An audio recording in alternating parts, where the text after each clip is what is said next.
ஆண்டவராகிய இயேசு கிறிஸ்து நாமத்திலே பிதாவுக்கு துதிகரம் உண்டாகட்டும். இங்கே வந்திருக்க தேவ பிள்ளைகள் யாவருக்கும் இயேசு கிறிஸ்து நாமத்திலே வாழ்த்துக்களை தெரிவித்துக் கொள்கிறோம். நாம் இப்பொழுதாக ஆரம்ப ஜபத்துக்குள்ளாக கடந்து செல்வோம். ஆரம்ப ஜபத்தை கொடுக்கும்படி சகோதரர் சபையின் ஊழியர் ஜோசப் பிரதரை சபையின் சார்பாக அழைக்கிறோம்.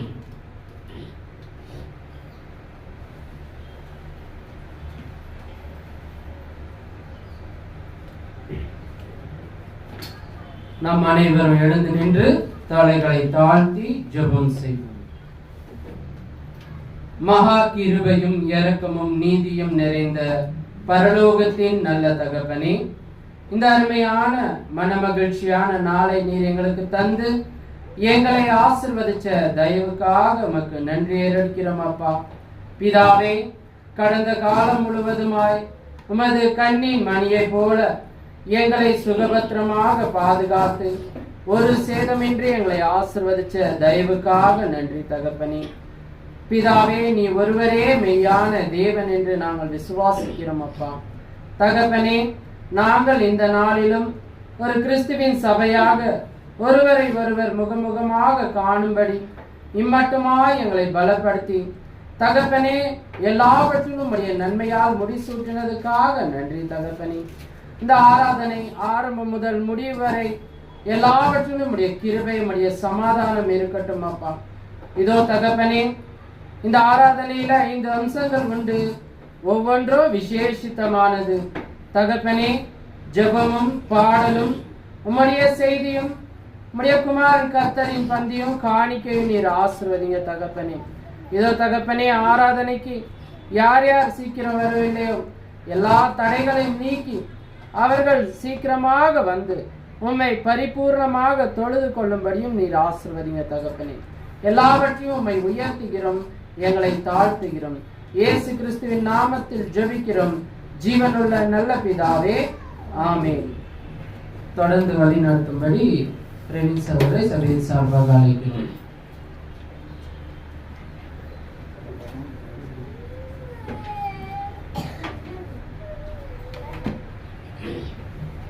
நாம் இப்பொழுதாக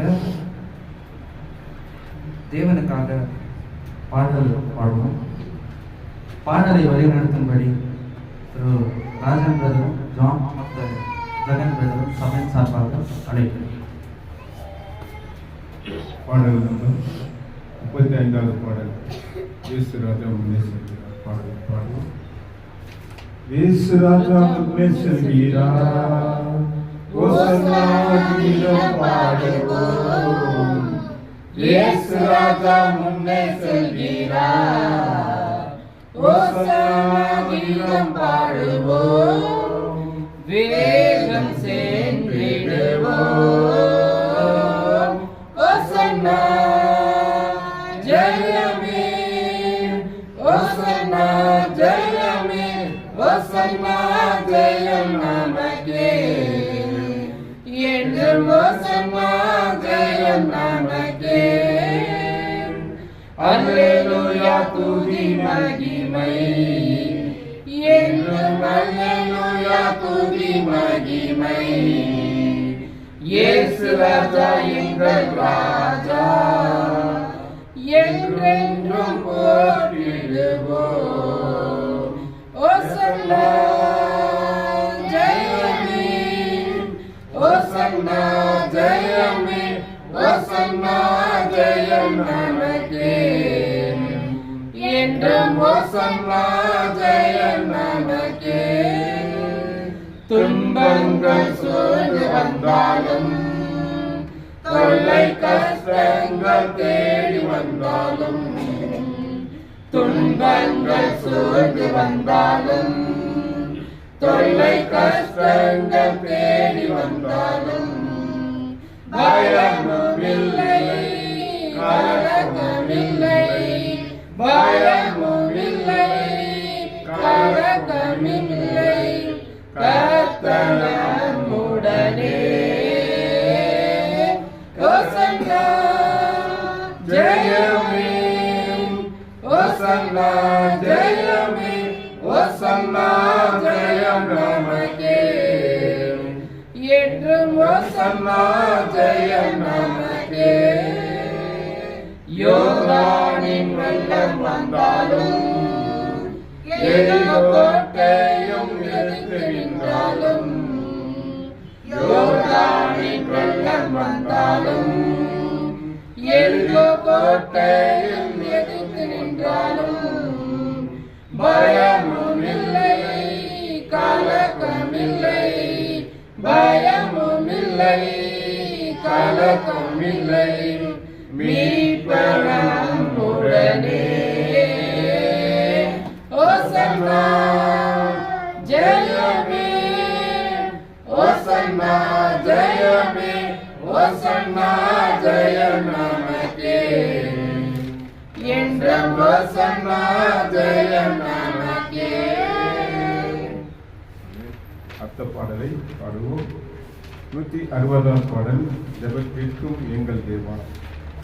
ஜெபத்தை கேட்கும் எங்கள் தேவா, ஜெபத்தின் வாங்கை தந்தருளும், ஜெபத்திலே தரித்திருந்து ஜெபத்தின் மேன்மை காண செய்யும். ஜெபமே தேவன், ஜெபம் தேவன்,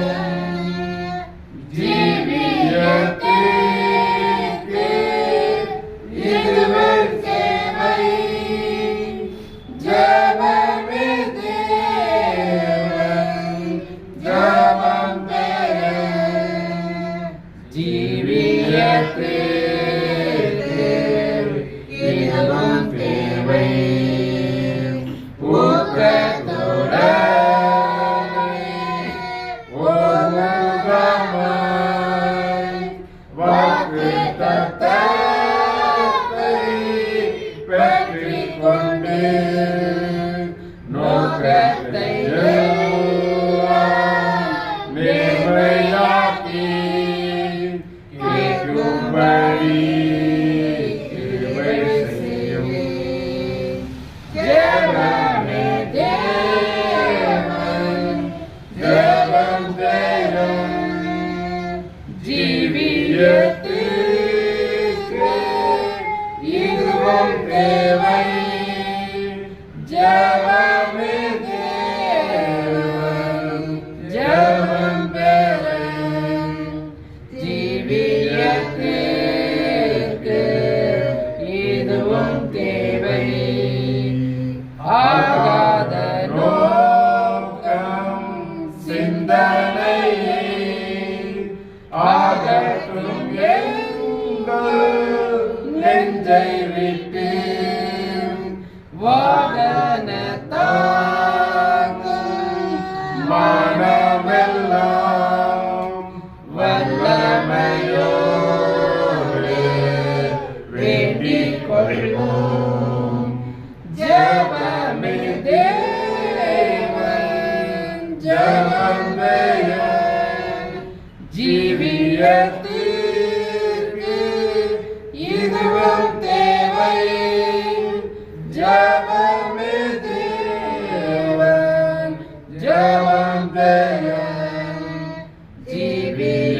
ஜீவியத்திற்கு இதுவும் தேவை.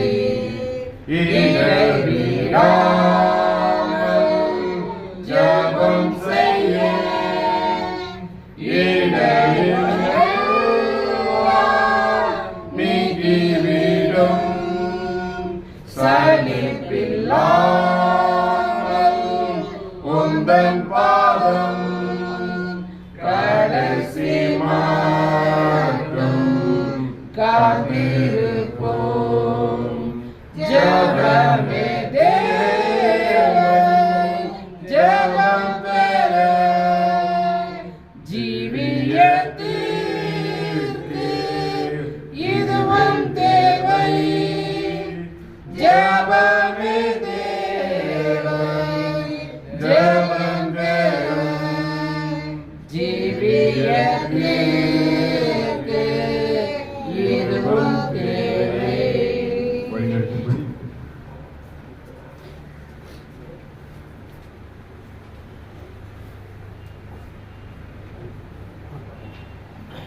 அருமையாக பாடலை வழிநடத்த சகோதரர்களுக்கு சபையின் சார்பாக வாழ்த்துக்களை தெரிவித்துக் கொள்கிறேன்.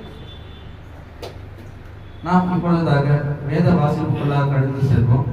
வேத வாசிப்பை கொடுக்கும்படி சகோதரர் நதேஷன் பிரதரை சபையின் சார்பாக அழைக்கிறேன். ரோமர் 6ஆம் அதிகாரம் 22, 23 வசனம். இப்பொழுது நீங்கள் பாவத்தினின்று விடுதலையாக்கப்பட்ட தேவனுக்கு அடிமைகளாயிருப்பதனால் பரிசுத்தமாகுதலும் உங்களுக்கு கிடைக்கும். பலன் முடிவே நித்திய ஜீவன். பாவத்தின் சம்பளம் மரணம். தேவனுடைய கிருபையோ நம்முடைய கர்த்தராகிய இயேசு கிறிஸ்துவினாலே உண்டானது நித்திய ஜீவன். வேத வாசிப்பை வாசி கொடுத்த சகோதரருக்கு சபையின் சார்பாக வாழ்த்துக்களை கொள்கிறேன். இப்பொழுதாக கன்னடத்தில் ஒரு முறை வாசிக்கும்படி சகோதரர் ஜான் பிரதரை ಸಭೆಯ ಸಾರ್ವಾಗಿ ಅರ್ಪಣೆಗೆ ಇಂದು ನಮ್ಮೆಲ್ಲರನ್ನು ಒಟ್ಟುಗೂಡಿಸಿದ್ದಕ್ಕಾಗಿ ಪರಲೋಕದಲ್ಲಿರುವ ನಮ್ಮ ತಂದೆಗೆ ಕೃತಜ್ಞತಾ ಸ್ತೋತ್ರವನ್ನು ಸಲ್ಲಿಸುತ್ತೇನೆ. ಇಂದು ಸಭೆಯಲ್ಲಿ ಆರಿಸಿಕೊಂಡ ವಾಕ್ಯವು ರೋಮರಿಗೆ ಬರೆದ ಪತ್ರಿಕೆಯಲ್ಲಿ 6ನೇ ಅಧ್ಯಾಯ 22-23 ವಚನವನ್ನು ಓದೋಣ. ಈಗಲಾದರೂ ನೀವು ಪಾಪದಿಂದ ಬಿಡುಗಡೆಯನ್ನು ಹೊಂದಿ ದೇವರಿಗೆ ದಾಸರಾದದರಿಂದ ನಿಮಗೆ ಶುದ್ಧೀಕರಣವೆಂಬ ಫಲವು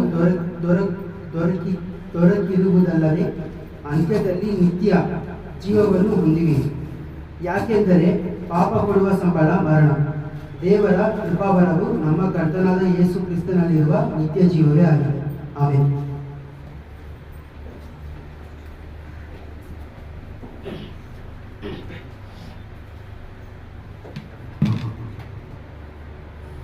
நாம் இப்பொழுதாக தேவ செய்தி கடந்து செல்வோம். அது முன்பதாக தெய்வ செய்திக்காக ஒரு ஜபத்தை கொடுக்கும்படி சகோதரர் வின்சென்ட் பிரதரை சபையின் சார்பாக அழைக்கிறோம்.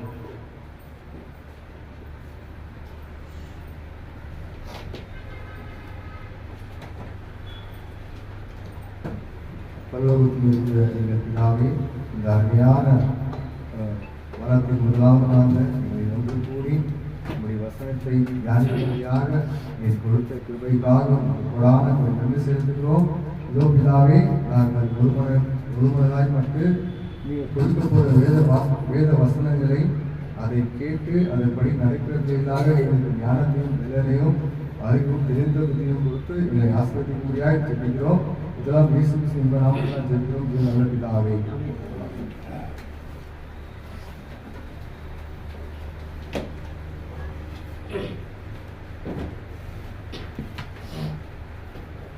இப்பொழுதாக நாம் தெய்வ செய்தி இந்த 5 ஆவிக்குரிய விஷயத்தில் முக்கியமான ஒரு பங்கா இருக்கிறது. இதை நம்ம ஏதாதானமா கேட்காம முழுமையா மனதோட கேட்டு வேற அவங்களுக்கு போதித்து அது தெரிவிக்க வேண்டும். இந்த தேவ செய்தியை கொடுக்கறதுக்காக சகோதரர் குமார் பிரதரை நாம் சபையின் சார்பாக அழைக்கிறோம்.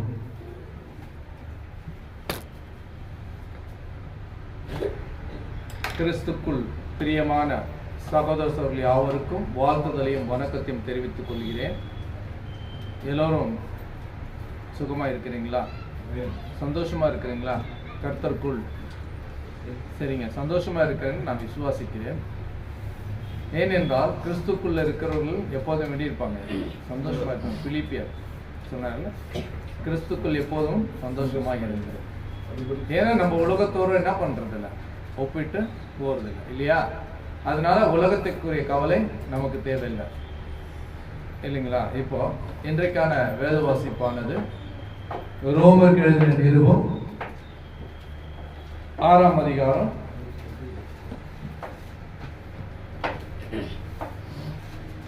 22-23. இப்போது நீங்கள் பாவத்தினின்று விடுதலையாக்கப்பட்டு தேவனுக்கு அடிமைகளானதினால் பரிசுத்தமாக்குதல் உங்களுக்கு கிடைக்கும் பலனே முடிவே நித்திய ஜீவன்.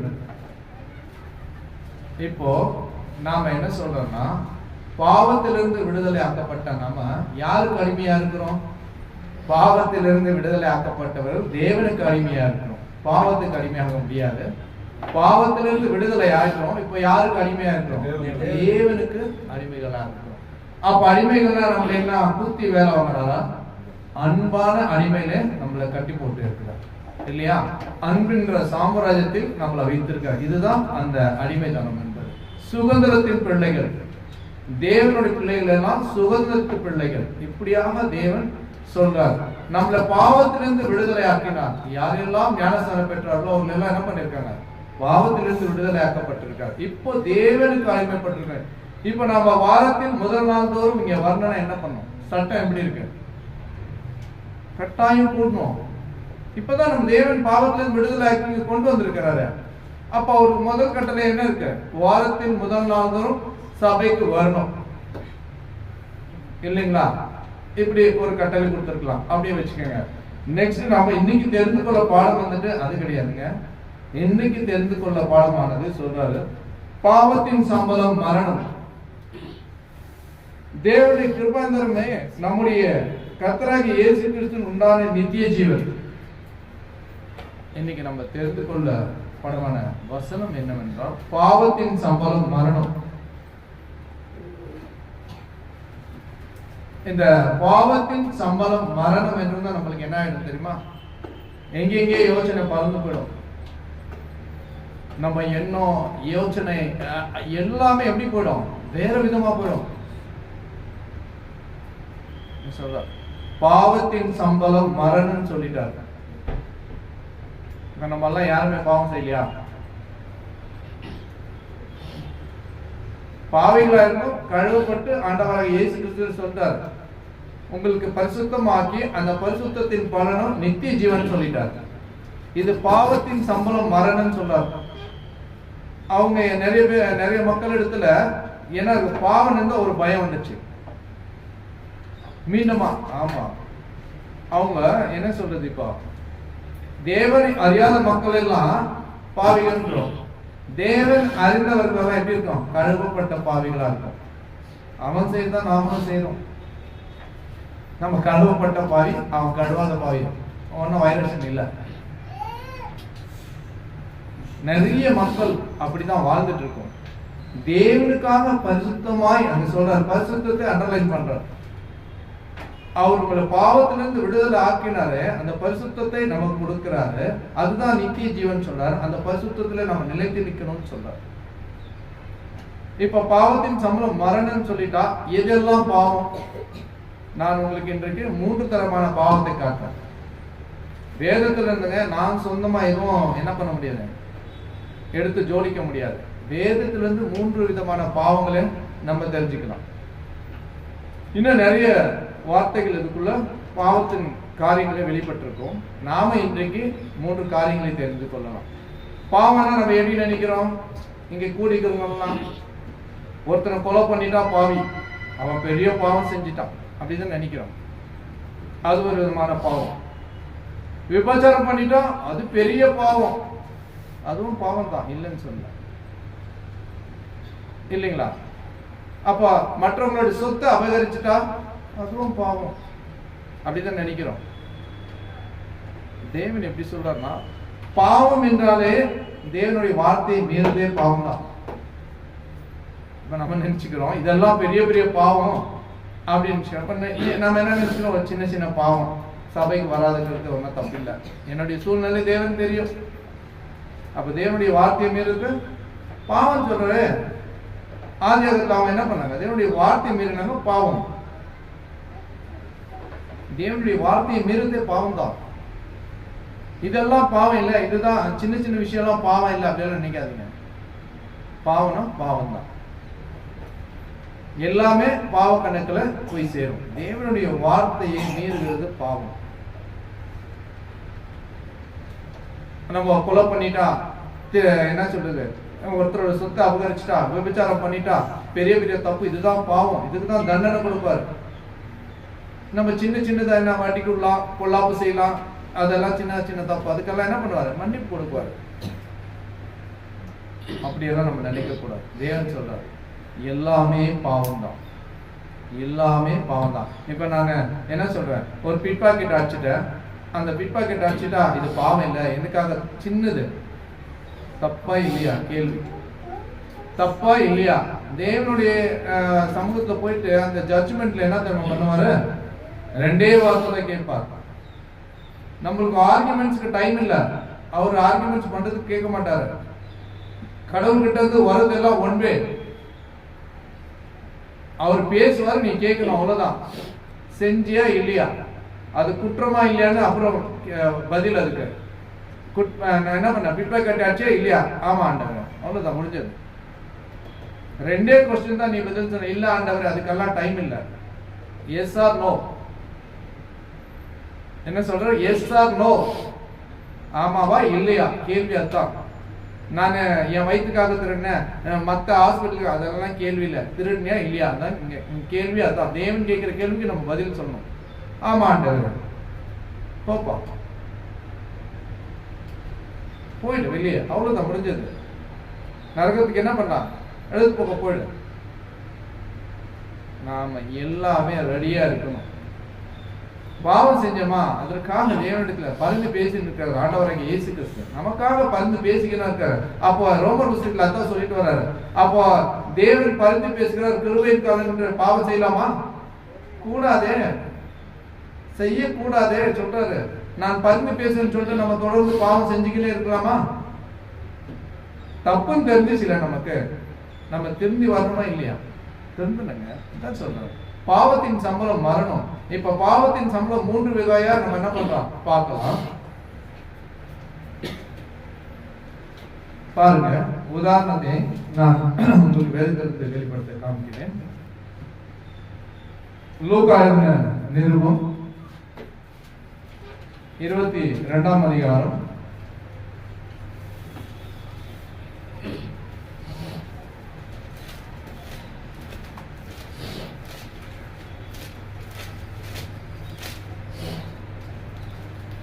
22ஆம் அதிகாரம் 3 வாசகம்.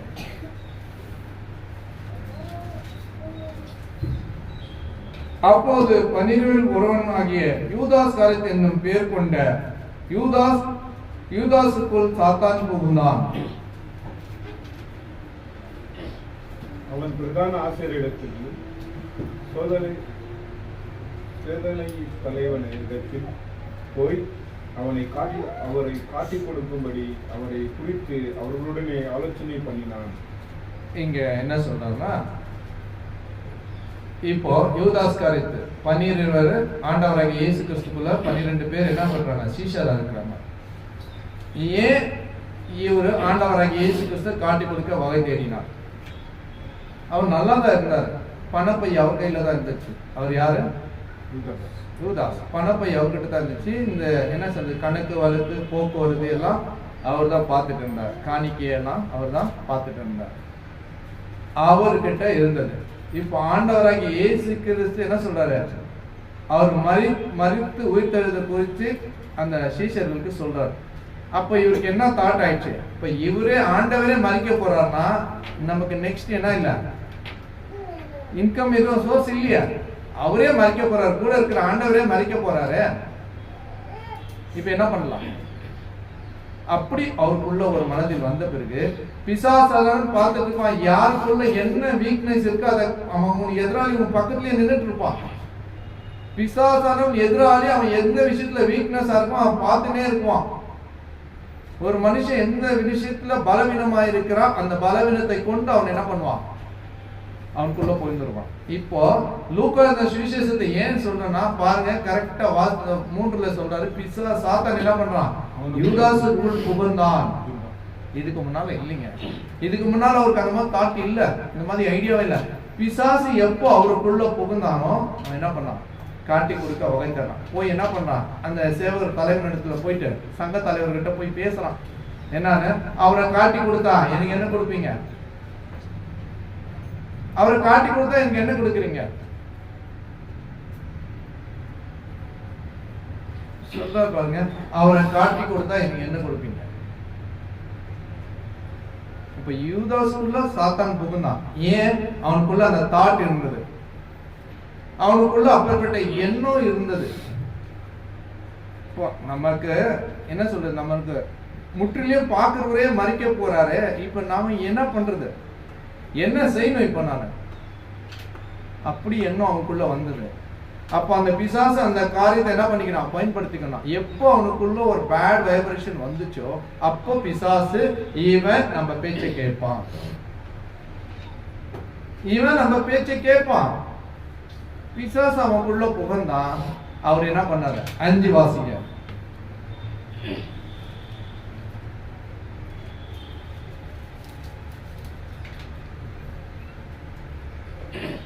அவருக்குள் சந்தோஷப்பட்டு அவனுக்கு பணம் கொடுக்க உடன்பட்டார்கள். இப்ப என்ன பண்ணிட்டாங்க, ஆலோசனை சங்கத்தாருக்குள்ள போய் கேட்டாரு இவரு, நான் அவரை காட்டி கொடுத்தா நீங்க என்ன கொடுக்குறீங்க அப்படின்னு. இவங்க என்ன பண்ணாங்க, சந்தோஷப்பட்டு பணம் கொடுக்குறேன்னு ஒத்துக்கினாங்க. அவருக்கு 30 வெள்ளி காசு கொடுக்குறேன்னு ஒத்துக்கினாங்க. இப்ப இவர் என்ன பண்ணாரு, அன்னிலிருந்து ஆண்டவராகிய இயேசு கிறிஸ்துவை காட்டி கொடுக்க வகை தேடினார். பாவத்தின் சம்பளம் மரணம். அவர் என்ன பண்ணார், மரணத்தை ஏற்றுக்கொண்டார். 2 மரணம், ஒண்ணு இல்ல. மாம்ச ரீதியாக அவன் செத்தாரு, ஆவின் ரீதியாக அவருடைய வாழ்க்கை அவர் விட்டு போயிடுச்சு. நித்திய ஜீவனை எழுந்துட்டார். அந்த இடத்துக்கு அப்போஸ்தலனாகிய பவுல் வந்தார்.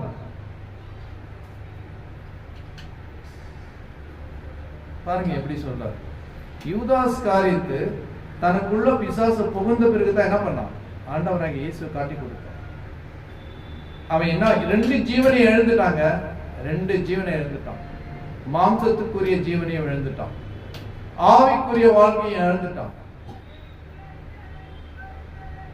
யோசித்து பாருங்க. கிறிஸ்துக்குள் பிரியமான சகோதர சகோதரிகளே, நமக்கு இப்பேற்பட்ட சூழ்நிலை வராதா? கண்டிப்பா எல்லா சூழ்நிலையும் வரும். நமக்கு பணம் கொடுக்கறாங்கன்னா என்ன பண்ணுவோம், மத்தவங்கள வேலைக்கு வேலை மேல கூட போயிட்டு இப்போ ஒரு பெரிய போஸ்ட் கிடைக்கும், அந்த போஸ்ட்டை தடுக்கிறதுக்கு ஏதாவது சொன்னா நம்ம என்ன பண்ணுவோம், நிறைய மக்கள் செய்யறாங்க, நீங்க எல்லாம் செய்ய மாட்டீங்க அப்படின்னு நான் நம்புறேன். நாம பிசாசுக்கு இடம் கொடுக்கவே கூடாது. ஏன்னா பிசாசு எப்படி எல்லாம் வகை தேர்வானோ அப்படியெல்லாம் நம்மளை வஞ்சிக்கிறதுக்கு வகை தேர்வான். நமக்கு என்ன தெரியுமோ, நம்ம எந்த விஷயத்துல வீக்னஸா இருக்கிறோமோ அந்த விஷயத்துல நம்மள என்ன பண்ணுவான், நம்மள பலவீனத்தை அவன் பிடிப்பான். ஒவ்வொருடைய மனுஷனுடைய பலவீனங்களையும் தேவன் என்ன பண்ணிருக்காரு, அந்த பலவீனத்தில் அவருடைய பலத்தை கூட்டுறாரு வசனத்து மூலியமா. ஆனாலும் இவர் யாருங்க, சீஷர்ல எப்படிப்பட்டவர், ஆண்டவரை இயேசு கிறிஸ்துக்குள்ள சீஷர்களுக்கு ஆண்டவரை பத்தி தெரியாதா, எவ்வளவு வல்லமை உள்ளவர். அப்படி இருந்தும் ஏன் வீக்னஸ் ஆனார்? நாமெல்லாம் ஏமாத்துறோங்க, இன்க்ளூட் நானும். எவ்வளோ நம்ம எல்லாம் ஏமாத்துறோம், பிசாசு நம்மளை வஞ்சிக்கிறதுக்கு ஏமாத்துறோம். கர்ச்சிக்கிற சிங்கம் போல் காத்து இருக்கிறான், எவனை விழுங்கலாமோ என்று காத்துட்டு இருக்கிறான். நாம தான் ஜாக்கிரதையா இருக்கோம். எல்லா காரியங்களும் பிசாசானும் உங்களுடைய வீக்னஸ் பாயிண்ட புரிஞ்சிருப்பான்.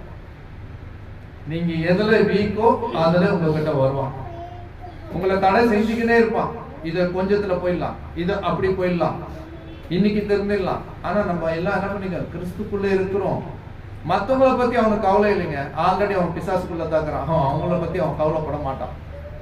யார் தேவனை உண்மையாய், இந்த முதல் வசனம் பார்த்த இல்லைங்களா ரோமர்ல, யார் கழுவப்பட்டு தேவனுக்குள்ள இருக்காங்க அவங்கள தான் வகை தேடி கொண்டு இருப்பான். மத்தவங்க ஆல்ரெடி என்ன இருக்காங்க, ஆல்ரெடி அவங்கள தான் இருக்கணும்னு அவன் போய் அவன் கிடப்பானா? யார் தேவனை உண்மை உள்ளார் அப்பதான். இப்ப நம்ம சபைக்கு வரும்போது ஒரு தலைவர் இருப்பான், உங்களுக்கு 2000 ரூபாய் சம்பளம் இருக்கு, இன்னைக்கு ஒரு நாள் அந்த வேலையை முடிச்சுட்டு போயிடுங்க ப்ளீஸ் சிஸ்டர், இன்னைக்கு கல்யாணம் ரொம்ப, நீங்க வந்தாதான் தாலி கட்டுவேன்னு சொல்லிட்டாரு, இல்லைன்னா கல்யாணம் நின்றுடும், சபையை விட்டுட்டு போயிருக்கு. 2000 ரூபாய் கொடுக்கலன்னா நான் வேலை நிறுத்துருவேன். நம்ம வேலை வேணான்னு சொல்லுவோமா? வேலை போயிடுவேன், உனக்கு ஜீவன் போயிடுமே, பரவாயில்லையா? உன் உயிரே போயிடுமாப்பா, உயிர் இருந்தா நீ வேலை போய் சேர்த்துக்க. நிறைய மக்கள் இருக்குல்ல, நமக்குள்ள என்ன இருக்குன்னா, இந்த வாரம் இல்லைன்னா அடுத்த வாரம் போய்க்கலாம். இந்த வாரம் ஆண்டவருக்கு இயேசு கிறிஸ்து ராத்திரி வந்துட்டார், என்ன பண்ணுவீங்க? 2000 ரூபாய் கொடுக்குறாங்க, போயிட்டேன்னு சொல்லலாமா? சொல்லுங்க. எனக்கு கல்யாணம் இருந்துச்சு, அங்க போயிட்டேன்னு சொல்லலாமா? அவர் தான் 2 வார்த்தை சொல்லிட்டாரு, எஸ் ஆர் நோ, வேற ஆப்ஷன் கேட்க மாட்டார் அவர். நாம யோசிக்கணுங்க. நம்ம என்ன செய்யணும்னு யோசிங்க. தேவனை தேடுகிற உணர்வு உள்ள என்று பார்க்கறதுக்கு தேவன் என்ன பண்றாரு? கண்ணோக்கி பார்க்கிறாரு. ஒருத்தம் கூட இல்ல. அப்ப நம்மளை தேடும் போது தேவன் நம்மளை கண்காணிச்சிட்டு இருக்கிறார். நம்ம என்ன பண்ணோம்? தெரிஞ்சுக்கணும். நம்மளை கண்காணிச்சிட்டு இருக்கிறாரு. இப்போ இவர் லூக்கா சுவிசேஷத்தின் படி யூதாஸ் காரியத்தை என்ன பண்ணாரு? பிசாசு அவங்களுக்குள்ள பூந்துட்டான். என்னன்னு? இந்த பணம் போய் நம்மளை விட்டு போனா என்ன ஆயிடுச்சு? போயிடுச்சு. இப்போ ஆண்டவராகிய இயேசு கிறிஸ்து போயிட்டா என்ன ஆயிடுச்சு? பிரியமான சகோதர சகோதரர்களே, சிந்தித்து பாருங்கள். யூதாஸ் காரியத்துக்கு ஆனது போல் நம் வாழ்க்கையில் ஆவாதா? எத்தனையோ இடையூறுகள் வரும். வீட்டுல கொண்டாடி கூட என்ன பண்ணுவாங்க? நம்மளுக்கு இடையூறு செய்வாங்க. ஆமா, இவன் ஜபத்துக்கு போக மாட்டி ஜபம் நின்றுடும், அப்படி எல்லாம் பேசுவாங்க. பிள்ளைங்க தடை செய்வாங்க. அப்பா என்ன யோகியமா, என்னையே வச்சுக்கோங்க, அப்பா என்ன யோகியமா, அப்படி எல்லாம் பேசுவாங்க. ஏன்னா நம்மள இடரல் செய்யுது. பிசாசனம் நம்மள பொல்லாத வார்த்தைகளால் சொல்லி நம்மள இடரல் செய்யுது. அதான் சொல்ற, இடைவிடாமல் ஜெபம் செய்யுங்கள், இடைவிடாமல் தேவனை தொழுது கொள்ளுங்கள். அப்ப அந்த இடரல் உனக்கு வராது. என்ன சொன்னாலும் கேட்டுக்க கூடாதுங்க. நம்மளை எவ்வளவு அவமானப்படுத்தினாலும் சரி, தேவனை தேடுகிறதுல மாற்றம் நம்ம உண்மை உள்ளவர்களா இருக்கணும். தேவன் நம்மளுடைய பாவங்களையும் நம்மளுடைய பொல்லாப்புகளையும் பார்த்து கொண்டிருக்கிறார், பரிந்து பேசிக் கொண்டிருக்கிறார். இப்ப நான் பர்ஃபெக்ட் அப்படின்னு சொல்ல முடியுமா? இல்லையே. பர்ஃபெக்ட் ஆவதான் நம்ம வந்துட்டு இருக்கோம். நம்ம சரியா ஆவறதுக்கு தாங்க சபைக்கு வந்துட்டு இருக்கோம். நம்ம சரியா ஆவறதுக்கு தான் சபைக்கு வந்து தேவனுடைய வார்த்தைகளை கற்றுக்கொண்டு ஒவ்வொரு விஷயத்திலும் என்ன பண்றோம்? உறுதியா நிற்கிறோம். இப்ப யூதாசுக்கு எவ்வளவு உறுதியா இருந்திருப்பாரு, எவ்வளவு உறுதிப்பட்டவரா இருந்து அவருடைய அதிசயங்கள் எல்லாம் பார்த்து ஆண்டவராகிய வல்லமையை, ஆண்டவராகிய இயேசு கிறிஸ்துவோட வல்லமையை பார்த்தோம் அவர் காட்டி கொடுத்தாருன்னா பிசாசு அவங்களுக்குள்ள எவ்வளவு ஸ்ட்ராங்கா போயிருப்பான். யோசித்து பாருங்க. நம்ம எல்லாம் அவருக்கு பிசாசுக்கு முன்னாடி தூசிங்க, நம்மள ஈஸியா வஞ்சிச்சிருவோம். சரி, தொடர்ந்து நான் இன்னொரு காரியத்துக்கு, இது முதல் விதமான காரியம் இருக்கிறது. காட்டி கொடுத்து என்ன பண்ணாம தன் ஜீவனை எழுந்துட்டான். ரெண்டு காரியத்தையும் அவனை விட்டு போயிடுச்சு. இன்னொரு வித்தியாசமான ஒரு காரியத்தை நம்ம பார்க்கலாம். ஆதியாகமம் 3ஆம் அதிகாரம்.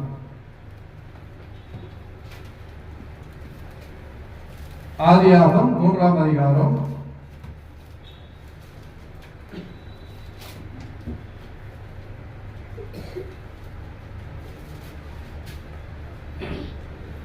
5 வாசிங்க. நீங்கள் இதை புசிக்கும் நாளிலே உங்கள் கண்கள் திறக்கப்படும் என்றும் நீங்கள் நன்மை தீமை அறிந்து தேவர்களைப் போல் இருப்பீர்கள் என்றும் தேவன் அறிவார் என்றும். யார் சொல்றது? இது பிசாசு ஆதாமுக்கும் ஏவாளுக்கும் சொல்றான். நீங்க இந்த பழத்தை சாப்பிடும் போது எப்படி இருப்பீங்க? சாப்பிட்ட உடனே தேவனை போல் இருப்பீர்கள் என்று உங்கள் கண்கள் திறக்கப்படும் என்று சொன்னாரா? உங்கள் கண்கள் திறக்கப்படும் என்று சொன்னாரா? சொன்னார். ஆண்டவராக தேவன் சொன்னார், இந்த பழத்தை நீங்க சாப்பிட்டீங்கன்னா நன்மை தீமை அறிவீர்கள், உங்கள் கண்கள் திறக்கப்படும் என்று சொன்னார். இதை சாப்பிடக்கூடாதுன்னு சொன்னார். இந்த தோட்டத்தில் இருக்கிற எல்லா கனியும் சாப்பிடுங்க, இந்த விருட்சகத்தின் கனியை சாப்பிடக்கூடாதுன்னு சொன்னார். நன்மை தீமை இந்த கனியை என்ன பண்ணக்கூடாது? சாப்பிடக்கூடாதுன்னு சொன்னார். உங்கள் கண்கள் திறக்கப்படும் சொன்னார். சொன்னார்னா ஏன்னா தேவன் சொன்னது அப்படியே சொல்லிச்சு பிசாசு. தேவன் என்ன சொன்னாரோ அதை அப்படியே ரிஃப்ளெக்ட் பண்ணுது. அப்போ நம்பணுமா இல்லையா? இப்போ தேவனுடைய வார்த்தையை உண்மையா சொன்னா என்ன பண்ணும்? இப்ப பிரதர் சொல்றாரு, பிரதருக்குள்ள பிசாசு வந்து உங்ககிட்ட சத்தியத்தை சொல்றாரு, அப்ப என்ன பண்ணுவீங்க? சத்தியம் தானே இருக்கும், இதுல தானே சொல்றாரு. அது எவ்வளவு தந்திரமா சொல்ல பாருங்க. சொன்னது உண்டோ? ஆமா சொன்னார். அப்போ இவ்வளவு நாளா அந்த அம்மா என்ன இருக்கு? தோட்டத்தை தாக்குறாங்க. அப்ப அந்த கனி தெரியலையா? அந்த மரம் தெரியலையா? இப்போ அந்த பிசாசு சொன்ன உடனே போக்கஸ் ஃபுல்லா அந்த மரத்துக்கிட்ட போயிடுச்சு, அந்த பழம் மேல போயிடுச்சு, அந்த பழத்து மேல அந்த போக்கஸ் ஃபுல்லா அங்க போயிடுச்சு. இவ்வளவு நாளா அங்கதான் இருக்குது, அவங்க அங்கதான் ஓடாடுறாங்க, போறாங்க வராங்க. ஆனா அப்பெல்லாம் அவங்களுக்கு தெரியல. எப்போ அதை நான் ஞாபகப்படுத்தினானோ அப்போ அங்க போச்சு. நீங்களும் கடவுளை போல ஆயிடுங்கன்னு சொல்லிச்சு. சொன்ன உடனே அங்க போச்சு. பாருங்க நெக்ஸ்ட் வசனம் வாசிங்க. அப்போது ஸ்ரீயானவள் அந்த விருட்சகத்தை புசித்து நல்லதும் பார்வைக்கு இன்பமும் புசிப்பதற்கு புத்தியை தெளிவிக்கிறதற்கு இச்சிக்கப்படத்தக்க விருட்சிகமாய் இருக்கிறது என்று கண்டு அதன் கனியை பறித்து புசித்து தன் புருஷனுக்கும் கொடுத்தான், அவனும் புசித்தான். இப்ப எப்படி இருக்குது அந்த பழம்? அதை இப்பயே சாப்பிடணும் போல இருக்குது. அவ்வளவு நாளா இருந்துச்சு, அப்ப தெரியல, அப்பெல்லாம் தெரியல. அந்த எப்போ அந்த பிசாசான அந்த வார்த்தையே அந்த எதிர்ப்பில் போட்டாலும் இப்ப எப்படி இருக்குது? அந்த பழத்தை பார்த்து இச்சிக்கத்தக்க இருக்குது, அது கண்ணுக்கு மினுக்குது. இப்பயே பறிச்சு சாப்பிடணும், சாப்பிடுறதுக்கு இன்பமா இருக்குது. அதை புசித்து தன் கணவனுக்கும் கொடுத்தார். இப்போ எல்லாமே நமக்கு தெரியும், இது நன்மை இது தீமை என்று எல்லாருக்கும் தெரியும். இப்ப நம்ம என்ன சொல்றது, நிறைய வாலிப பசங்க என்ன பண்றாங்க, தெரியாம தம் அடிக்கிறாங்க, தண்ணி அடிக்கிறாங்க, பல கெட்ட பழக்கங்களை செய்யறாங்க. அவங்களுக்கு கெட்டதுன்னு தெரியாதா? சிகரெட் பாக்கெட்லயே போட்டிருக்காங்க என்னன்னு, ஹெல்த் இன்ஜுரின்னு. தெரிஞ்சும் குடிக்கிறான். ஏன் தெரியும் அவனுக்கு அது கெட்டதுன்னு, அப்பவும் குடிப்பான். தெரியலன்னா பரவாயில்ல, அதுல போட்டிருக்கு, இதுல அவ்வளவு பெரிய போஸ்டர் போட்டிருக்கு. இப்ப தெரியாம தவறு செய்து தப்பு இல்லையா? அப்ப தேவன் பார்த்துட்டு இல்லையா உன்னை? நான் பார்க்கலப்பா, எனக்கு அவ்வளவு பெரிய கண்ணு இல்ல, இருதயம் இல்ல. உன்னை தேவன் கண்காணிச்சுட்டு இருக்கிறார். உன் போக்கையும் உன் பொல்லாப்பையும் தேவன் பார்த்து கொண்டிருக்கிறார். நிறைய மக்கள் என்ன பண்றாங்க, இந்த வாலிபரஸ் பிள்ளைங்க தான் நிறைய கெட்டு போறாங்க. இப்போ நாம என்ன அப்பா அம்மா நம்மளை ஃபாலோ பண்றாங்களா? நமக்கு தெரியாதா எப்படி பேசி நம்ம என்ன பண்ணலாம், தப்பிச்சுக்கலான்னு? என்கிட்ட தப்பிச்சுக்கலாம். மாம்ச ரீதி அப்பா என்ன செய்ய முடியும்? ஒன்னும் பண்ண முடியாது. ஆனா பரலோகத்துல இருக்கிறவரு, ஏன்னா தேவன் அப்படிதான் சொல்றாரு. இப்போ இந்த பழம் எங்க இருந்துச்சு? இச்சிக்கத்தக்க இருக்குது. இப்போ இவ்வளவு நாள் அங்கேயே போறாங்க வராங்க, அப்பெல்லாம் இல்ல. அந்த பிசாசானவன் அந்த வார்த்தை சொன்ன உடனே என்ன பண்ணிச்சு, அந்த பழத்தை போய் பறிச்சிச்சு, அவருக்கும் கொடுத்துச்சு. அவரும் சாப்பிட்டாங்க, 2 பேரும் சாப்பிட்டாங்க. 2 பேரும் என்ன பண்ணாங்க, ஏதேன் தோட்டத்தை விட்டு வெளியே போயிட்டாங்க. பிசாசு தாங்க வஞ்சிக்கிறதுக்கு அவங்க எந்த விஷயத்துல வீக்னஸ், யார் வீக்னஸ் ரெண்டையும் பாக்குறாரு. யார் வீக்னஸ்? இங்க ஆண் வீக்னஸ் இருந்தாரு, இங்க பொம்பளை வீக்னஸ் இருக்கு. பாக்குறாரு, 2 பேரும் ஒப்பிட்டு பாக்குறாரு. இப்போ தேவனுடைய வார்த்தையை மீறுதான் பாவம் சொல்லிட்டாரு. முதல் பாவம் ஆண்டவராகிய இயேசு கிறிஸ்து குற்றம் இல்லாத ரத்தத்தை காட்டி கொடுத்தான், அதுவும் பாவமாச்சு. இங்கே தேவனுடைய வார்த்தையை தான் மீறினார். சரி, அவங்களுக்கு இன்னொரு வாய்ப்பு கொடுத்துருக்கலாம். அப்ப என்ன பண்ணிருக்கோங்க, நித்திய ஜீவன் அந்த பழத்தை இருக்குல்ல, அதை சாப்பிடுவாங்க. அப்ப அதை தெரிஞ்ச தேவன் என்ன பண்ணாங்க, இவங்களை இப்பயே என்ன பண்ணிட்டாரு, தோட்டத்தை விட்டு வெளியே அனுப்பிச்சிட்டாரு. ஏதேன் தோட்டத்தை விட்டு வெளியே போயிட்டாங்க. வலிச்சு சாப்பிடணும். மரணத்தை அவங்க என்ன பண்ணாங்க, தேர்ந்தெடுத்தாங்க. மரணத்தை தேர்ந்தெடுத்தார்கள். அவங்க அன்னிலிருந்து என்ன பண்ணாங்க, வேர்வை சிந்தி சாப்பிட்டாங்க. இவ்வளவு நாளா என்ன இல்ல, அவங்களுக்கு அந்த மாதிரி ஒரு வாய்ப்பே இல்லை. அவங்க சாப்பிடலாம், தூங்கலாம், அந்த ஏதேன் தோட்டத்தை சுத்தி வரலாம். அப்படி இருந்தவங்களுக்கு இப்ப என்ன ஆச்சு, ஏதேன் தோட்டத்தை வெளியே போனாங்க, ஒளிச்சு சாப்பிடணும், அவங்க மரணத்தையும் தேடிக்கொண்டாங்க. 2 விதமான பாவத்தை நம்ம பார்த்தோம். தேவனுடைய வார்த்தையை மீறுதான் பாவம், தேவனுடைய வார்த்தையை மீறுதே பாவம். அப்ப இவங்க ஏதேன் தோட்டத்தை விட்டு வெளியே போனாங்களா? பாருங்க, இந்த பிசாசானும் எவ்வளவு தந்திரமா யார் யார் மனதில் என்னென்ன இருக்கு, யாரை ஏமாற்ற முடியும், அவங்க இறுதியும் எவ்வளவு வஞ்சிக்கப்படுதா இருக்கிறது அவங்க கிட்ட தான் போகும். இப்ப யாருன்னா பாருங்க, ஒரு வாலிபர் போயிட்டு ஒரு வாலிபர் சகோதரி பாருங்க, என்ன அழகா இருக்கிறீங்க சிஸ்டர், என்ன அழகா இருக்கிறீங்க நீங்க. அந்த அம்மா கண்ணாடியே பார்க்காதா டெய்லி? அந்த அம்மாவை மயங்கிடும், அந்த அம்மாவை மயங்கிடும். டெய்லி கண்ணாடி பார்த்துட்டு வருவாரு. இவரு சொன்ன உடனே அந்த அம்மா மயங்கிடும். கெட்டு போனாங்களா? அதே போல ஒரு சகோதரன் சொல்லுவாங்க, அப்பா நீங்க பார்த்தா சினிமா ஆக்டர் மாதிரிக்கிறீங்க. இப்ப சொல்ற ஒரு சகோதரன் பார்த்து, ஐயா நீங்க சினிமா ஆக்டர் மாதிரிக்கிறீங்க. அவர் உடனடியே என்ன பண்ணுவார், பழுசெல்லாம் வரைஞ்சி அவருக்கு ரெக்கெல்லாம் பறக்க ஆரம்பிச்சிடும். டெய்லி கண்ணாடி பார்க்குவாரு, டெய்லி ரெடி ஆகி போவாரு. ஆனா சொன்ன உடனே என்ன ஆவாரு, பிசாசு நீ எந்த வீக்னஸ் உன்னை பயன்படுத்துறான். இப்போ சந்தோஷமா இருக்கும், பின்வரும் நாட்கள் எல்லாம் உனக்கு என்ன ஆகும், அதெல்லாம் எதிரியா மாறும்.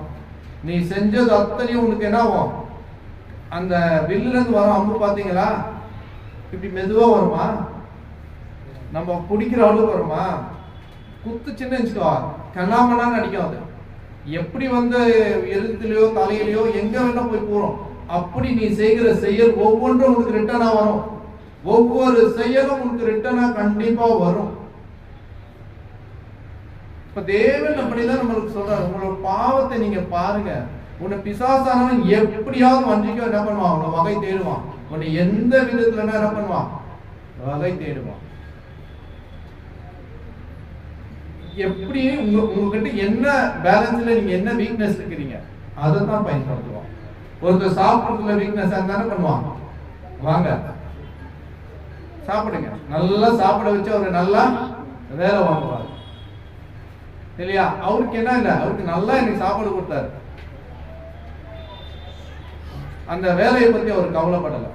அவன் பிசாசானவன் எப்படி தந்திரமா ஒவ்வொரு இருதயங்களும் வஞ்சித்து அவன் தேவனை விட்டு விலக செய்யப்படிதான் என்ன பண்ணுவான், வகை தேடிக்கொண்டிருப்பான். பாருங்க பிரியமான சகோதரர்களே, எப்படி யூதாஸ் காரியத்தை ஆண்டவராகிய இயேசு கிறிஸ்துவை பணத்துக்காக காட்டி கொடுத்து அவன் என்ன பண்ணான், 2 மரணத்தையும் தேர்ந்தெடுத்துக்கணும். அப்படியே என்ன பண்ணாங்க, இவங்களும் தேவனுடைய வார்த்தையை மீறி ஏதேன் தோட்டத்தை விட்டு வெளியே போனாங்க. நிறைய மக்கள் என்ன பண்ண சிந்திக்கிறது இல்லை. தேவனுடைய வார்த்தை எப்படி இருக்கு, தேவன் எப்படிப்பட்டவர், தேவன் நீதி உள்ளவர் இல்லையா. அப்போ நம்மளை பரிசுத்தமா ஆக்கின தேவனிடத்தில் நம்ம பரிசுத்தமாய் வரதுக்கு தேவன் நம்மளை கண்காணித்துக் கொண்டிருக்கிறார். நம்மளை சுத்தி என்ன பண்ணிருக்கிறாரு, வேலி போட்டிருக்கிறாங்க. நம்மளை சுத்தி என்ன பண்ணிருக்காரு, வேலியும் போட்டிருக்கிறாரு.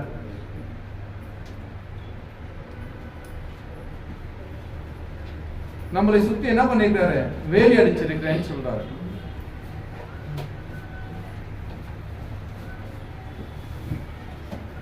பிரியமான சகோதரர்களே, எத்தனை விதமான பாவங்கள் இருக்கு தெரியுங்களா. நான் உங்களுக்கு இன்றைக்கான தெரிந்து கொண்ட வசனம் 3 விதமான காரியங்களை தான் நம்ம பார்க்கிறோம் இல்லைங்களா. இன்னும் அதிக பாவங்கள் இருக்கு. வார்த்தை கொண்டு சொல்றார் தேவன். எப்படியெல்லாம் பாவம் நம்மளை ஆண்டு கொள்ளும் தெரியுமா. நம்ம இடத்துல என்ன சொல்றது, நம்ம ஒரு வழி போக்கன போனா கூட என்ன பண்ணுவாங்க, பேசுறதுக்கு துணையா வர மாதிரி நன்மையை சொன்னா பரவாயில்ல, தீமையை சொல்லிக் கொடுக்கறதா அதிக பேர் இருப்பாங்க. நிறைய மக்கள் நன்மை சொல்லிக் கொடுப்பாங்களா, தீமையை சொல்லிக் கொடுத்து நம்மளை எப்படியாவது நம்ம ஒழுக்கத்தையும் நம்மளுடைய எல்லா நல்வொழுக்கத்தையும் கெடுக்கத்தான் முயற்சி எடுப்பாங்க. நீங்க யாருக்கிட்ட என்ன போயிட்டு நான் ஒரு வீடு வாங்கணும்னு சொல்லி பாருங்க, சொந்த சகோதரன்கிட்ட கூட சொல்லி பாருங்க, சந்தோஷப்படுவாங்களா.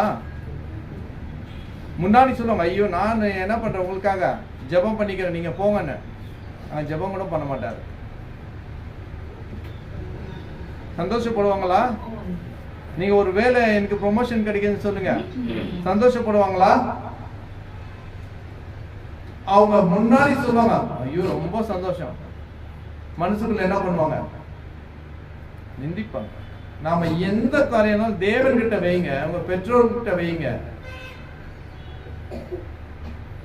அவர்தான் அதை வாய்க்க பண்ணி தருது. அதை கெடுக்கிறதுக்கு தான் பிசாசு அவன் இருப்பான், வகை தேடிக்கொண்டே இருப்பான். உங்களை என்னாவது என்ன பண்ணும், உங்களை எப்படியாவது கெடுக்கணுன்ற நோக்கத்துல உங்க கூட இருப்பான். இப்படி தேவனுடைய வார்த்தையை கொண்டு என்ன பண்றாங்க மனுஷர்கள், கேட்கிறவர்கள் மாத்திரம் இருக்கிறோம், அதன்படி செய்யறதில்ல. இதெல்லாம் என்ன பண்றது, இதெல்லாம் ஒரு கட்டமா நான் என்ன பண்றேன், சின்னதுதான் பொய் சொன்ன பிரதர், சின்ன பொய் அவனுடைய உயிர் போகிற அளவுக்கு ஆயிடும். ஒரு சின்ன பொய் என்ன ஆகும், உயிரை வாங்கிடும். நம்ம நினைச்சுக்கிறோம் இதெல்லாம் சின்ன சின்ன தப்பு, இதெல்லாம் கூட மன்னிக்க மாட்டாரா தேவன், மன்னிக்க மாட்டாருங்க. தேவனுடைய வார்த்தையை மீறுவது பாவம் சொன்ன பிறகு பாவம் தான். சபைக்கு வராதுக்கு பாவம் தான்.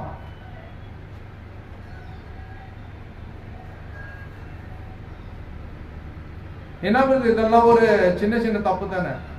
சின்ன தப்பு நீங்க எழுதலையே அப்படின்னு நாங்களே சொல்லிப்போம். நாங்க வீட்டுக்கே வந்து ஜெபம் பண்றோம், நீங்க போகணும்னு சொல்லுவோமே.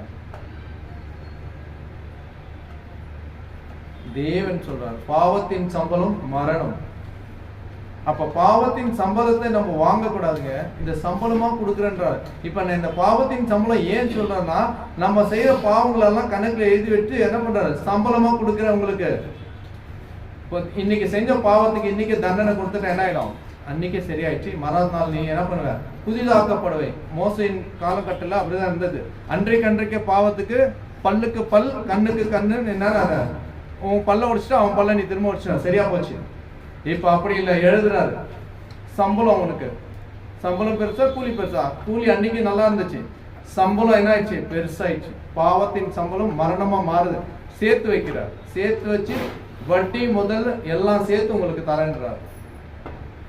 நீ என்ன செய்ய செய்ப்பா, நான் உனக்கு என்ன பண்றேன், சேர்த்து நியாய தீர்ப்பு நாள்ல உனக்கு நான் கொடுக்குறேன். நம்ம நினைச்சுக்கிறோம் பிரதர் எவ்வளவு பாவம் செய்யறாங்க பிரதர், திருடுறான், என் கண்ணெதிர்க்க திருடுறான், மத்தவங்க மேல கோல் சொல்றான், போய் சொல்றான். ஆனா வாரத்தில் முழுநாள் வந்து அப்பா எடுக்கிறாரு,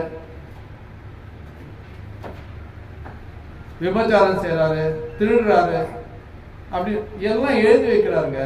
எல்லாம் எழுதி சம்பளமா தர.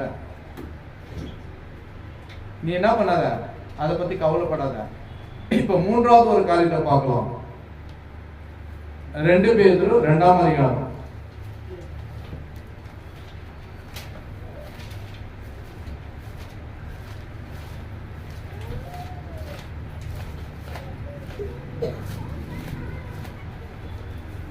ரெண்டு பேதுரு 2ஆம் அதிகாரம்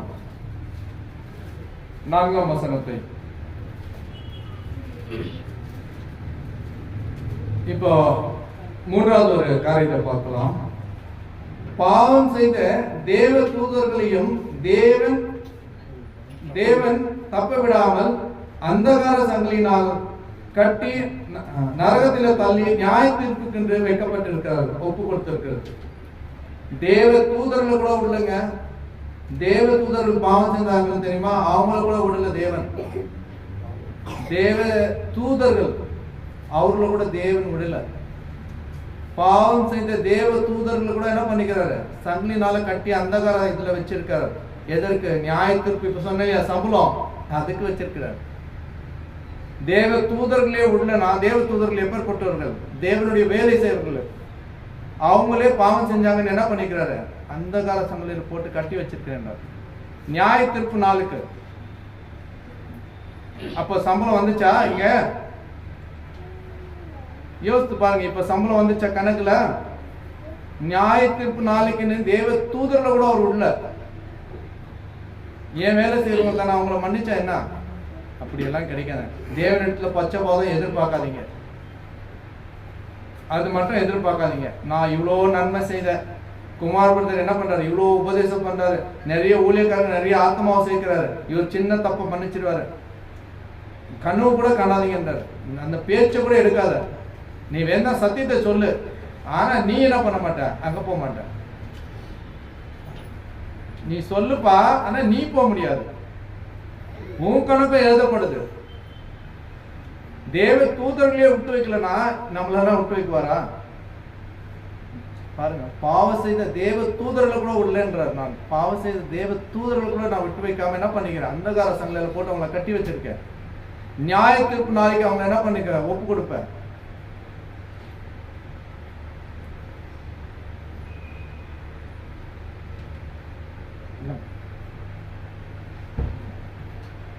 சொல்றார். ஏன்னா நிறைய காரியங்கள்ல நம்ம தவறுறோம், நிறைய காரியங்கள் என்ன பண்றோம், மீறி நடக்கிறோம். பாவத்துக்கு நம்ம என்ன பண்ணுகிறோம், நம்ம சேவையை நம்ம இருதயத்தையும் சாய்த்து பாவம் செய்யறோம். பாவம் தெரிஞ்சே செய்யறங்க, இது பாவம். எதெல்லாம் பாவம்? அநீதி எல்லாமே பாவம். அநீதின்ற வர எல்லா காரியங்களும் பாவங்க. நம்ம நினைக்கிறோம். இப்ப சொல்றாரு அநீதி எல்லாமே பாவம் சொல்றாரு.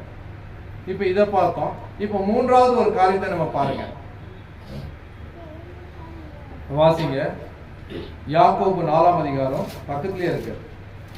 பக்கத்து லைன், பக்கத்து பேஜ், யாக்கோபு 4ஆம் அதிகாரம் 17ஆம் வசனத்தை கவனிங்க. யாக்கோபு 4:17.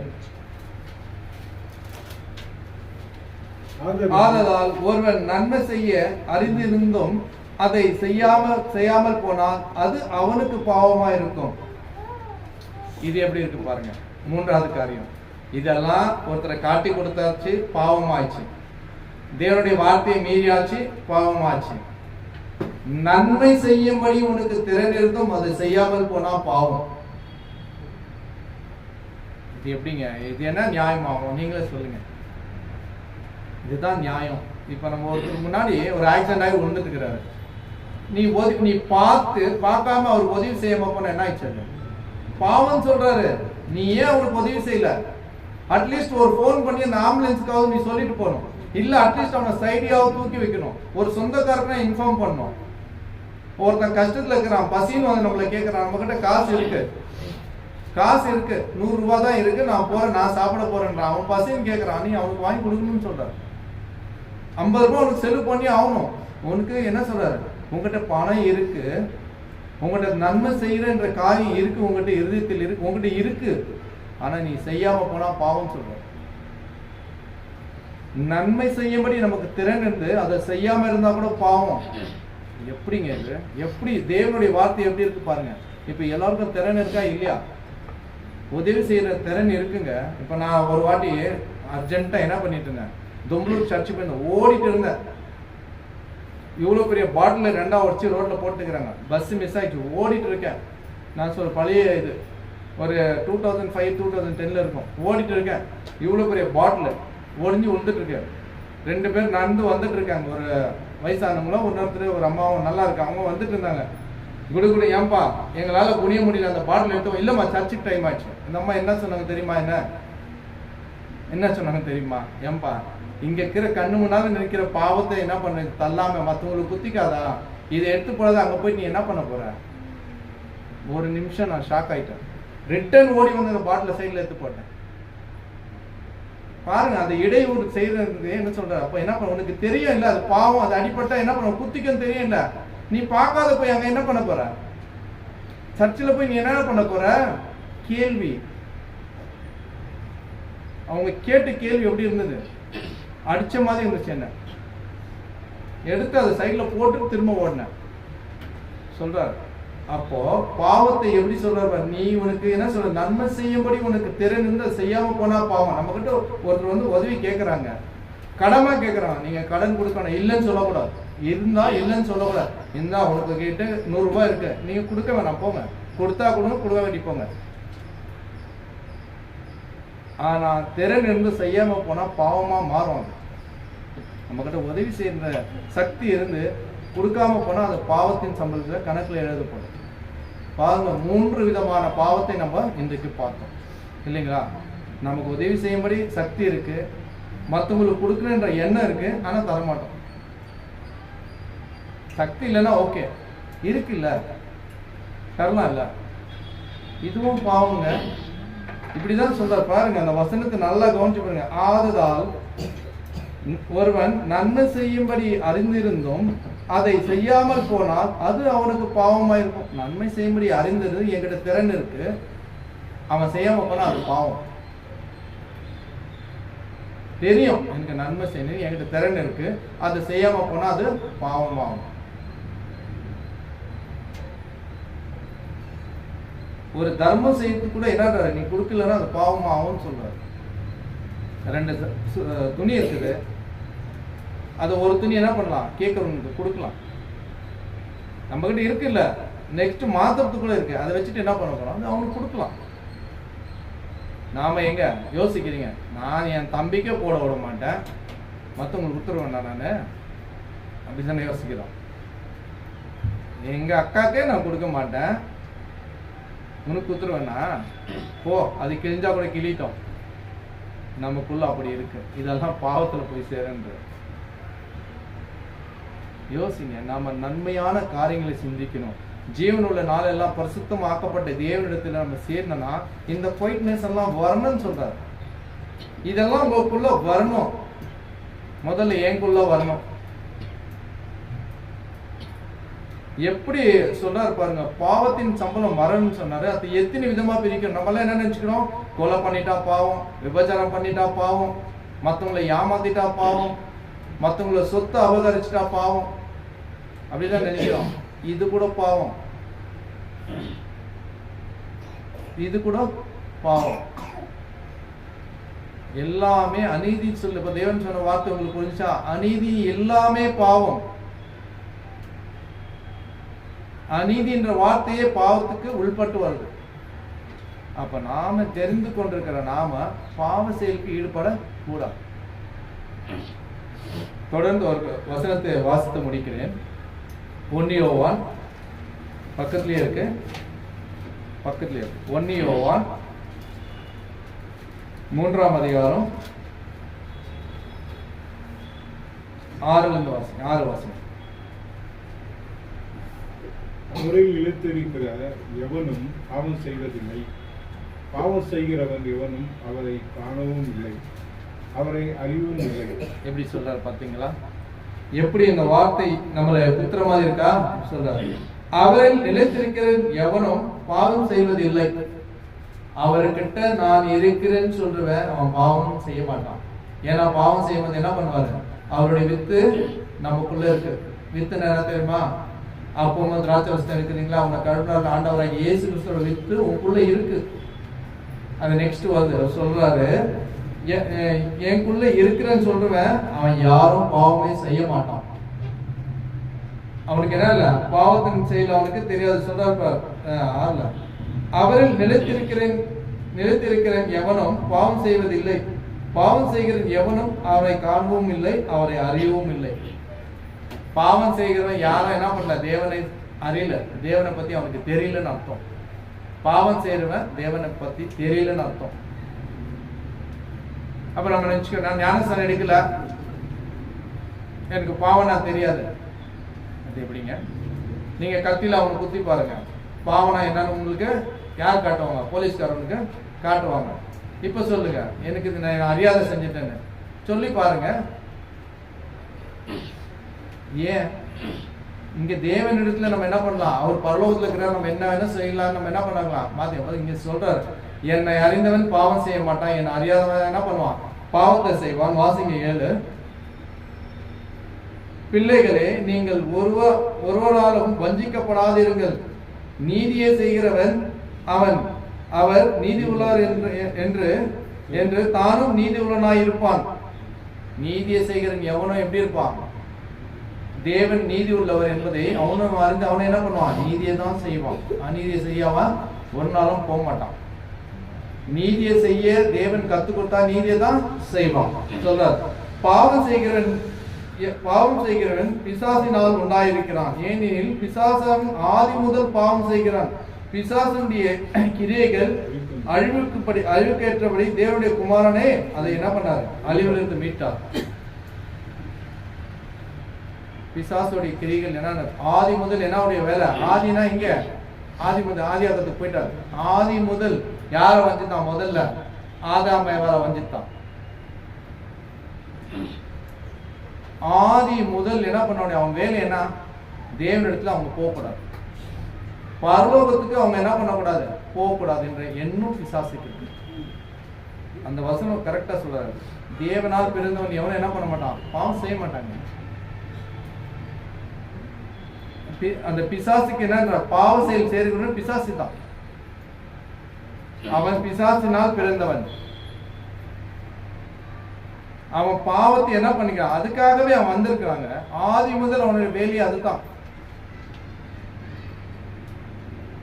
அப்ப தேவன் அவனோட சொல்றாரு, என்னால் பிறந்தவன் என்ன பண்ண மாட்டான், எவனோ பாவத்தை செய்ய மாட்டான். பிசாசினால் பிறந்தவன் தான் பாவம் செய்வான். அப்ப என்கிட்ட இருக்கிறவனுக்கு என்ன இல்ல, தேவனிடத்துல இருக்கிறவங்கிட்ட என்ன இல்ல, பாவனை என்னன்னு தெரியாது அவனுக்கு. உங்களை வஞ்சிக்காத, அதுன்னு சொல்றாரு, உங்களை வஞ்சிக்காதபடி. ஏன்னா ஆதாம் ஏவாளை யார் வஞ்சித்தது? ஒருவனும். அந்த வசனத்தை நீங்க கரெக்டா போய் வீட்டுல வாசிங்க. நான் இன்னைக்கு எடுத்த 3 கொஸ்டின் தான் உங்களை கேள்வி கேட்பேன். இப்போ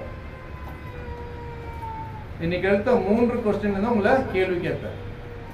ஏன்னா இங்க சொல்றாரு, அந்த வசனத்தை பாருங்க, அந்த 3 அந்த கிளீனா சொல்றாரு, 3 வசனத்துல தெளிவா சொல்றாரு. பாவனா என்ன? பாவத்தின் சம்பளம் மரணம். அந்த மரணத்தை தெரிவிக்கிறவன் யாரு? பிசாசானவன். அது எப்படி வரன்றதை உங்களுக்கு காமிச்சிட்டார். எப்படி பிசாசானவன் எப்படியெல்லாம் தந்திரமா வந்து உங்ககிட்ட என்ன பண்ணுவான், உங்களை எவ்வளோ உங்களுடைய என்ன சொல்லுங்க பேலன்ஸ் எவ்வளோ தெரியுமோ அவ்வளோ உங்க பலவீனமோ அவனுக்கு தெரியும்.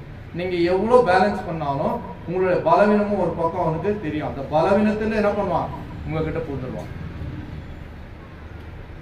ஒருவருக்கு வித்தியாசமான பலவீனங்கள் இருக்கும் இல்லையா? அந்த பலவீனத்துல உங்களை பூந்து தேவனிடத்தில் போகாதபடி உங்களை என்ன பண்ணுவான், தடுத்துருவான். அதுக்கு தான் சொல்றாரு, இப்படி என்னை அறிந்தவன் ஒருவனும் என்ன பண்ண மாட்டான், பாவம் செய்ய மாட்டான். ஏன்னா அவன் என்ன பண்ண மாட்டான், எதுக்கும் ஆசை வைக்க மாட்டான், உலகத்தோடு அவன் ஒப்பிட்டு போக மாட்டான், தேவனையே பின்பற்றும்படி போவான். தேவன் சத்திய வசனத்துக்கு அவன் செவி சாய்ப்பான், பொல்லாப்பை விலகி ஓடுவான் இல்லைங்களா? இப்ப நீங்க தெரிஞ்சுக்கங்க, இன்றைக்கான வசனத்தை நாம் புரிந்து கொண்டால் பாவம் செய்யாமல் நம்மளை என்ன பண்ணலாம், நம்மளை காத்து கொள்ளலாம் இல்லைங்களா? உங்கள் பொறுமையின் கவனத்துக்கு நான் நன்றி தெரிவித்துக் கொள்கிறேன். வாய்ப்பளித்த சபையாருக்கும் நன்றி தெரிவிக்கிறேன்.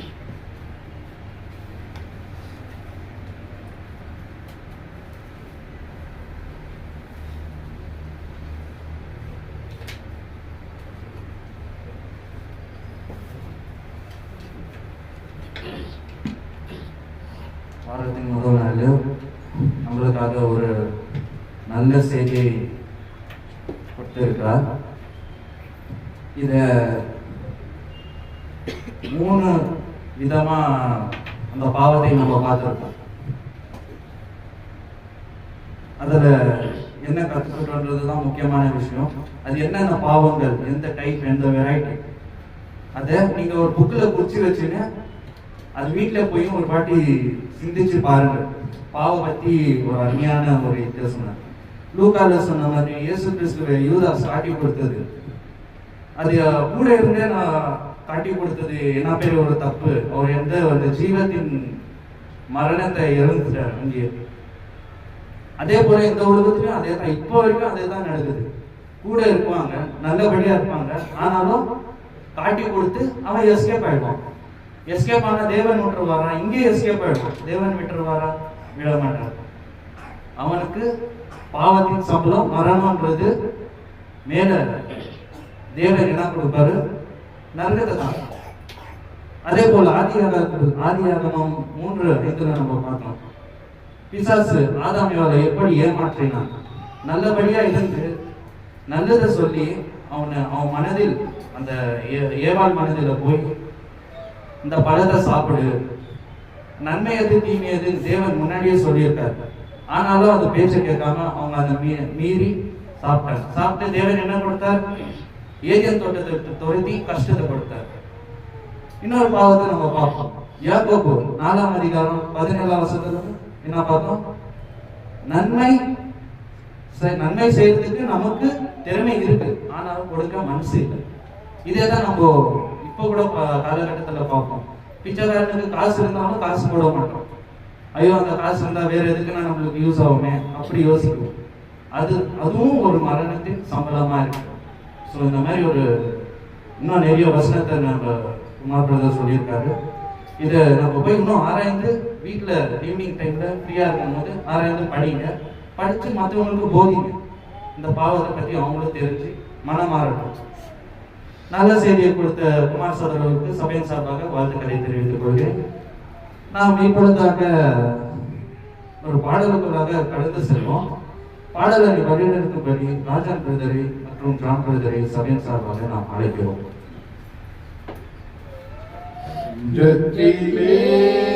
தூய்மையுண்டோ இயேசு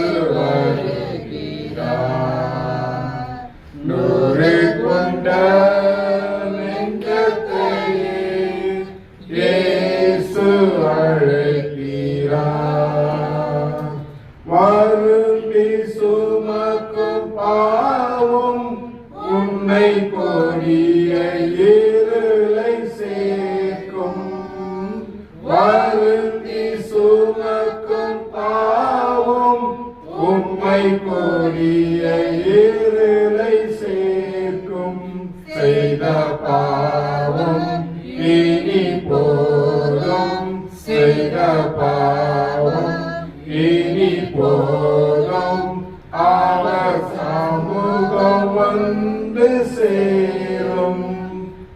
அவர் சமூகம் வந்து சேரும்.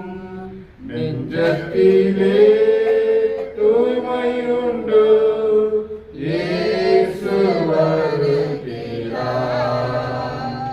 நூறு கொண்ட நெஞ்சத்தை இயேசு அழைக்கிறார். குருதி சிந்தும் நெஞ்சம் உன்னை கூர்ந்து நோக்கும் கண்கள்.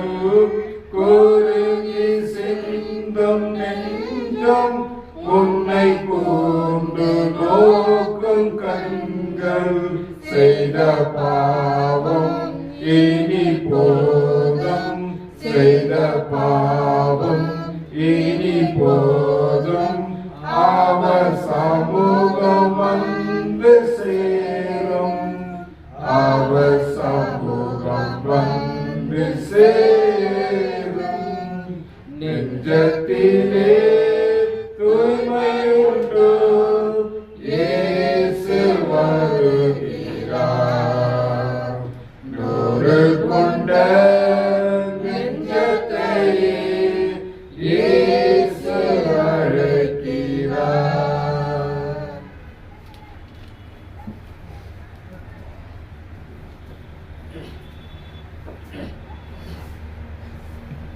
அருமையாக பாடலை நடத்த சகோதரருக்கு சபையின் சார்பாக வாழ்த்துக்களை தெரிவித்துக் கொள்கிறேன்.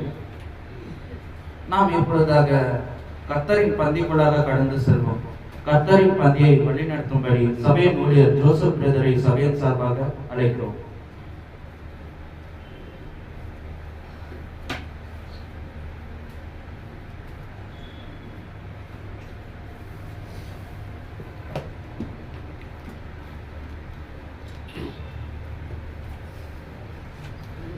தேவனுடைய பிள்ளைகள் உங்கள் யாவருக்கும் இயேசு கிறிஸ்து நாமத்தினாலே வாழ்த்துக்களை தெரிவித்துக் கொள்கிறேன்.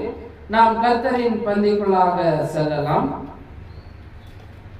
ஒரு 2-3 வசனத்தை நம்ம வாசிச்சுட்டு பந்திக்குள்ளாக நம்ம கடந்து செல்வோம். யோபு 2ஆம் அதிகாரம் 3வது வசனத்தை நாம் வாசிக்க கேட்போம். அப்பொழுது கர்த்தர் சாத்தானை நோக்கி நீ என் தாசனாகிய யோபுவை மேல் கை வைக்காமல் கவனம் வைத்தாயோ? உத்தமனும் சன்மார்க்கனும் தேவனுக்கு பயந்தவனும் பொல்லாக்கு விலகினவுமான மனுஷராகிய அவனை போல் பூமியில் ஒருவனும் இல்லை. அவனை போல் பூமியில ஒருவனும் இல்லை. யாரு இத ஸ்டேட்மெண்ட் கொடுக்கிறதுனா தேவன் சொல்றாரு.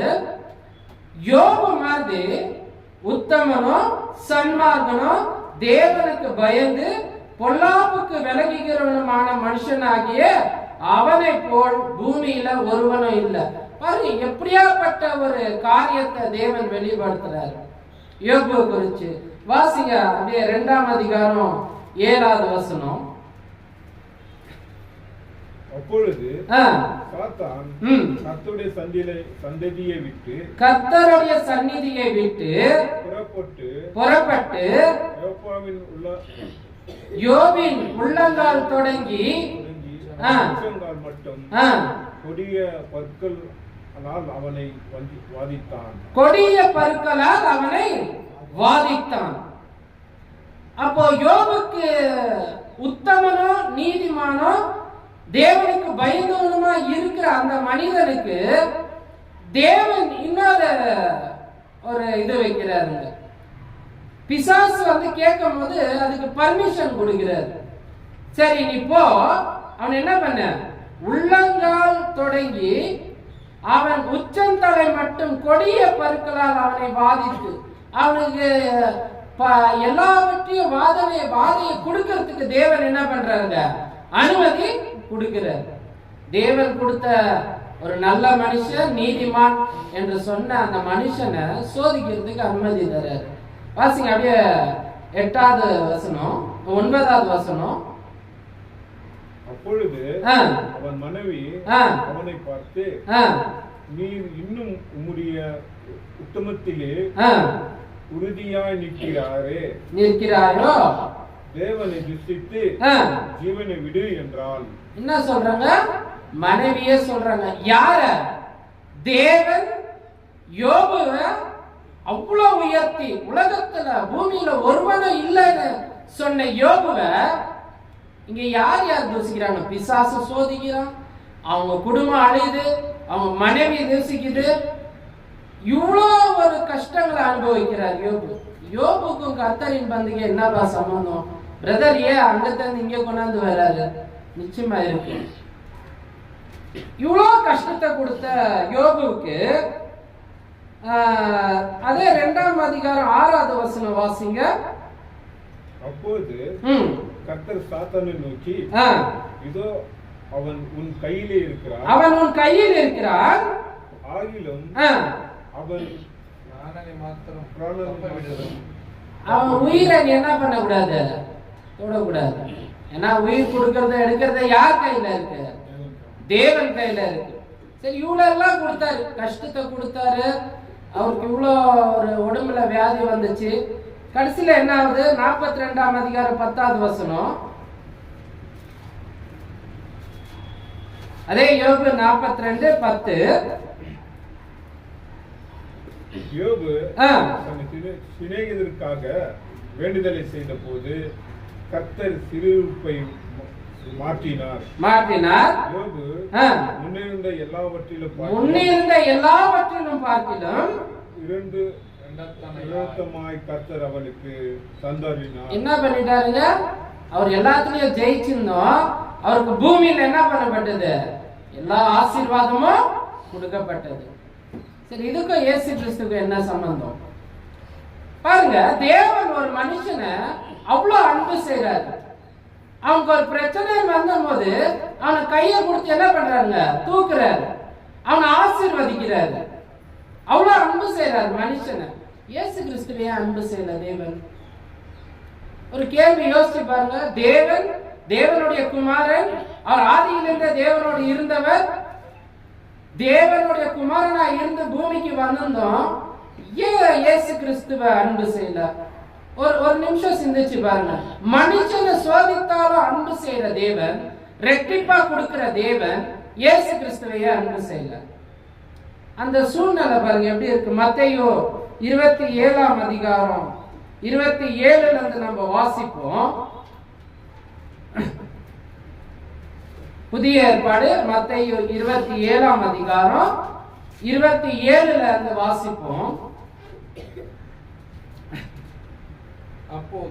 அப்போது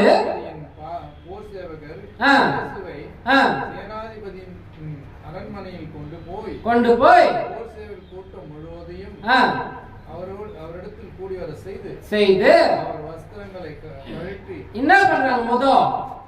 அவர் வஸ்திரங்களை கழட்டுறாங்க.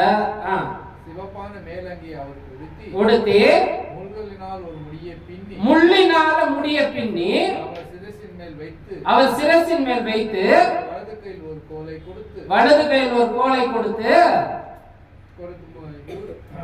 முழங்கால் படியிட்டு ராஜாவை வாழ்க என்று அவரை பரியாசம் பண்றாங்க. என்ன பண்றாங்க? துணியெல்லாம் கழட்டுறாங்க, அவரை அவமானப்படுத்துறாங்க, முன்கிரீடத்தை அவர் மேல தலையில வைக்கிறாங்க, அவரை பரியாசம் பண்றாங்க. இத்தனை பண்ணியும் தேவன் ஏன் அவரை காப்பாத்தல? அடுத்த கட்டம் என்ன நடக்குது? வாசிங்க தொடர்ந்து. அவர் மேல் துப்பி அவரை காரி துப்புறாங்க, அந்த கோலை எடுத்து சிரசின் மேல் அடித்தார்கள். அவரை பரியாசம் பண்ணின பின்பு உடுத்தின மேலங்கியை கழற்றி அவருடைய வஸ்திரங்களை அவருக்கு உடுத்தி அவரை சிலுவை மேல் அறையபடிக்கு கொண்டு போனார். என்ன பண்றாங்க பாருங்க. யோபுக்கு பிசாசால சோதிக்கிறதுக்கு அனுமதி கொடுத்தாரு. இயேசு கிறிஸ்துவையும் சோதிக்கிறதுக்கு பரிசுத்த ஆவியினால அழைக்க போறதுக்கு அனுமதி தராரு. ஆனா இயேசு கிறிஸ்து ஜெயிச்சார். ஏன் அவருக்கு அந்த முள்கீரிடம் சுமக்கும் போதும் தேவன் காப்பாத்தல? அவரை காரி துப்பும் போதும் தேவன் காப்பாத்தல? அவரை துணியெல்லாம் கழட்டி பரியாசம் செய்யும் போதும் தேவன் காப்பாத்தல? அவரை சிலுவையில் அடிக்கும் போதும் அவரை வந்து காப்பாத்தல. அவர் கடைசியாக ஒரு விஷயத்த சொல்றாரு. அந்த விஷயம் பாருங்க, 27ஆம் அதிகாரம் 46வது வசனம் வாசிங்க. மத்தேயு 27:46. 9ஆம் மணி நேரத்தில் இயேசு எலியா எலியா லாமா சபித்தார் மிகுந்த சத்தமிட்டு கூப்பிட்டார், என் தேவனே என் தேவனே ஏன் என்ன கைவிட்டீங்க என்றார். அப்போ யோபுக்கு பிரச்சனை வருது, சோதிக்க அனுமதி தராரு. சாத்தான் அவன் பிராணனை என்ன பண்ணக்கூடாது, தொடக்கூடாதுன்றாரு. ஆனா இயேசு உயிரை விடும் போது சும்மாகிறாரு. ஏன்னா அவர் அத்தனை பாடுகள் பட்டு அந்த சிலுவையில தொங்கும் போது கூட தேவனுக்கு கேட்கிறாரு. பாவிகளுடைய ஜெபத்தை என்ன பண்ண மாட்டாரு தேவன், ஒருபோதும் கேட்க மாட்டார். பாவத்திலிருந்து மனம் திரும்பின மனிதனுடைய ஜெபத்தை கேட்பாரு. ஆனா தேவனுடைய வசனத்தை கேட்க கீழ்ப்படிந்து நீ பாவம் செய்து திரும்பி தேவனிடத்துல ஜெபிச்சா கேட்க மாட்டார். இயேசு கிறிஸ்து நம்மளுடைய பாவத்தை முழுமையா சுமந்து இருக்கிறார். அதுக்குதான் தேவன் அவருக்கு உத்தரவே தரல. என் பிதாவே ஏன் என்ன கைவிட்டீங்கன்னா, அவர் பாவத்தை சுமந்து இருக்கிறத தொட்டு தேவன் இடத்துல அவர் என்ன பண்ண முடியாது, போக முடியாது. யோபுவை சோதித்து அவ்வளவு கருணை காட்டி அவருக்கு ரெட்டிப்பா கொடுத்தவரு இயேசு கிறிஸ்துவ முழுக்கிரடமாக சுமந்தாலும், அவரை சிலுவையில் அடிச்சாலும், அவர் சரீரத்துல வார்களால் அடித்து ரத்தமும் சதையும் பிஞ்சி வந்தாலும், அவர் தண்ணி தாகம் அவர் கத்துனாலும் அவரை வந்து காப்பாத்தல. ஏன்னா ஒரே விஷயம் தாங்க, நம்ம செஞ்ச பாவம், நம்மளுடைய பாவங்கள் எப்படி இருக்கு பாருங்க. அதை யோசிக்கும் போதே நம்ம இருதயம் எப்படி இருக்கணும். அவர் எவ்வளோ ஒரு கத்தி, எனக்கு தண்ணி தாகமா இருக்கு, தண்ணிய கொடுங்க அந்த காடியை தராங்க. ஆனாலும் தேவன் சும்மா கிடையாது, நமக்காக தான், நம்மளை மீட்டு எடுக்கிறதுக்காக தன்னுடைய குமாரனை கொடுத்து நம்மள அன்பு செஞ்சார். அப்படியாப்பட்ட தேவனுக்கு நான் என்ன செய்யறேன்? அவருடைய கர்த்தரின் பந்தியில கை கொள்ளும்போது நான் எப்படி இருக்கிறேன்? ஒரு விஷயம் தெரிஞ்சுக்கங்க, கர்த்தரின் பந்தி இந்த அப்பம் திராட்சை எடுக்கிறது, நம்ம எடுக்கும் போது நம்ம பாவம் மன்னிக்கப்படுறது இல்லை, பாவம் மன்னிப்பு எடுத்தவங்க பெற்றவங்க தான் இதை கை கொள்ளணும். ஞானஸ்தானத்துல என்ன சொல்றோம்? இயேசு கிறிஸ்துவை யார் என்று விசுவாசிக்கிறாய்? தேவனுடைய குமாரன் என்று விசுவாசிக்கிறார். கடந்த கால பாவத்துக்கு என்று கர்த்தராகிய இயேசு கிறிஸ்து கொடுத்த கட்டளையின்படி பாவம் மன்னிப்புக்கென்று, பாவம் மன்னிப்புக்கென்றதுதான் ஞானஸ்தானம். இந்த அப்பத்திலையும் திராட்சரசத்திலையும் பங்கு கொள்ளும் போது பாவம் மன்னிக்கப்படுது. அப்போ அப்படியாப்பட்ட காரியத்துல நம்ம பங்கு பெறும்போது இயேசு கிறிஸ்து யார்? ஒரு மனிதனுக்கு இரக்கம் காட்டுறாரு, தன்னுடைய குமாரனுக்கு அந்த இரக்கம் இல்லை. ஏன்னா நம்ம மேல வச்சிருக்கிற அன்பு. அவன் நரகத்துக்கு போயிடக்கூடாதுன்னு தான் தான் பிள்ளைய நரக வேதனைக்கு ஒப்பு கொடுத்தார். நம்ம சிந்திப்போமா? இனி வாரத்தின் முதல் நாள்ல இந்த ஆராதனையில பங்கு பெறாத ஒவ்வொருத்தரும் எப்படியாப்பட்டவர்களா இருக்கிறோம்? இதை நான் சொல்ல, வேதம் சொல்லுது. தேவனுடைய குமாரனே மறுபடியும் காலின் கீழே போட்டு மிதிக்கிறோம். அப்படியாப்பட்ட ஒரு மனிதர்களா நம்ம இருக்காம, கிறிஸ்தவர்களா உண்மையா தேவனுக்கு கீழ்பட்டவர்களா இருந்து இந்த கர்த்தரின் பந்தியில நம்ம பங்கு பெறுவோம்.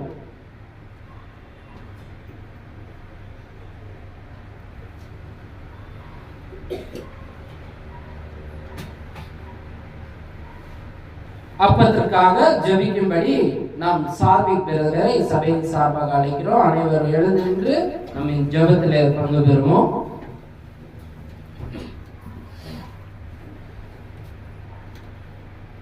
ஜெபிக்கலாம்.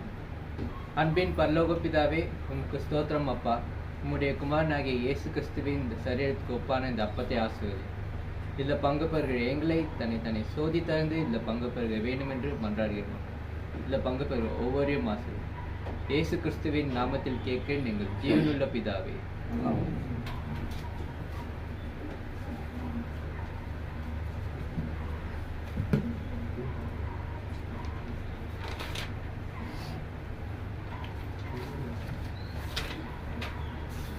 நாம் ஒரு வசனத்தை வாசிப்போம். 1 கொரிந்தியர் 11ஆம் அதிகாரம் 23வது வசனம். நான் உங்களுக்கு ஒப்புவித்ததை கர்த்தரிடத்தில் பெற்றுக்கொண்டேன். என்னவெனில் கர்த்தராகிய இயேசு தான் காட்டி கொடுக்கப்பட்ட அன்று ராத்திரியிலே அப்பத்தை எடுத்து ஸ்தோத்திரம் பண்ணி அதை பிட்டு, நீங்கள் வாங்கி புசியுங்கள், இது உங்களுக்காக பிக்கப்படுகிற என்னுடைய சரீரமாக இருக்கிறது, என்னை நினைவு கூறும்படி இவை செய்யுங்கள் என்றார். அப்படியே நாம் செய்வோம்.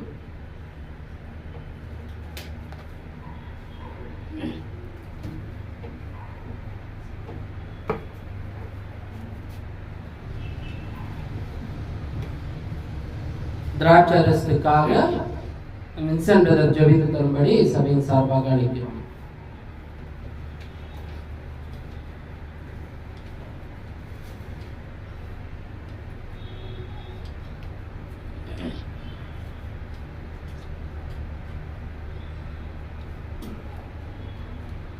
அன்பின் பரலோக பிதாவே, இந்த அருமையான நாளைக்காக நன்றி செலுத்துகிறோம். இதோ பிதாவாகிய தேவனே, உங்களுடைய குமாரன் கிறிஸ்துவை எங்களுக்காக நீ கொடுத்தீர். அதுக்காக நன்றி. நாங்கள் செய்த எங்களுடைய பாவத்தின் மீறுதலுக்காக உங்களுடைய குமாரனாகிய கிறிஸ்துவை அவர் பலியாக்கி அவர் சிந்திய ரத்தத்தினால் நாங்கள் குணமாகினோம். இதோ அதுக்காக நன்றி செலுத்துகிறோம்.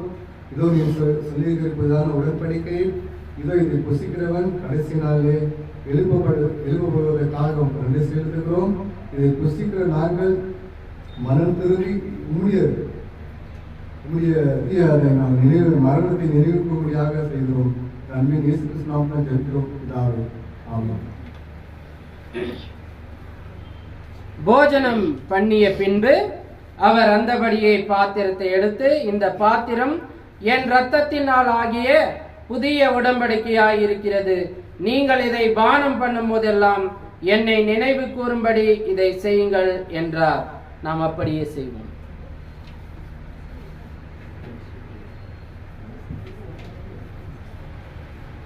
நம்ம அடுத்ததாக காணிக்கை பகுதிக்குள்ளாக கடந்து செல்வோம். வெசனமாயும் அல்ல, கட்டாயமாயும் அல்ல. அப்படின்னா நம்ம மனதில் நியமித்தபடியே தேவனுக்கு கொடுக்க கடுகும். ஏன்னா நீங்க கொடுக்கிறது தேவன் அறிந்திருக்கிறார். இது மனிதனுக்காக அல்ல, தேவனுடைய சபைக்காகவும் திக்கற்ற பிள்ளைகளுக்காகவும் விதவைகளுக்காகவும் இந்த பணம் உதவி செய்யும்படி தேவன் ஆசீர்வதிக்கட்டும். நம் காணிக்கை பகுதிக்குள்ளாக கடந்து செல்வோம். நம் கொடுத்த இந்த காணிக்கைக்காக ஜெபிப்போம். மகா கிருபையுள்ள பரமபிதாவே, இந்த கொடுத்த காணிக்கை ஆசீர்வதிக்கப்பா. இது சபையின் வளர்ச்சிக்காக இதை கொடுத்து இருக்கீங்க. இது இங்கே மட்டும் இல்லாமல் வேற சபையெல்லாம் நம்ம பெரிய இடத்துல போய் சபையின் வளர்ச்சி மேலே போய் அடைய வேண்டும். இது நீங்கள் பலப்படுத்தி நீங்கள் கருத்தில் வைக்கிறோம். இதை ஆசீர்வதிங்கப்பா. இதை நான் இயேசு கிறிஸ்து வழியாக கேட்கிறேன், உங்களோட நல்ல பிதாவே, ஆமென்.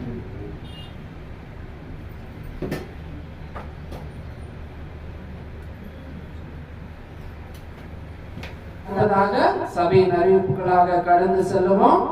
வாரத்தின் முதல் நாளிலே காலை 9 மணி தொடங்கி ஆராதனை 10:30 வரை நடைபெறுகிறது. அனைவரும் அந்த ஆராதனையில பரிபூர்ணமா கலந்து கொள்ளுங்க. தேவன் நம்ம பரிபூர்ணமா ஆசீர்வதிச்சிருக்கிறாரு. அதனால பரிபூர்ணமா பங்கு பெற்று தேவனை மகிமைப்படுத்துவோம். திக்கற்ற பிள்ளைகளையும் விதவைகளுக்காகவும் நம்ம ஜெபித்துக் கொள்ளலாம். சபையில இருக்கிற ஒவ்வொரு குடும்பத்துக்காகவும் நம்ம ஜெபித்துக் கொள்ளலாம். சிறு பிள்ளைகளும் வாலிப சகோதரிகளும் வாலிப பிள்ளைகளுக்காகவும் நம்ம ஜெபித்துக் கொள்ளலாம். தேவன் நம்ம அனைவரையும் ஆசீர்வதிக்கட்டும். அடுத்ததாக நிறைவான ஜெபத்துக்குள்ளாக நாம் கடந்து செல்லுவோம். அனைவரும் எழுந்து நின்று தலைகளை தாழ்த்தி நாம் ஜெபம் செய்வோம்.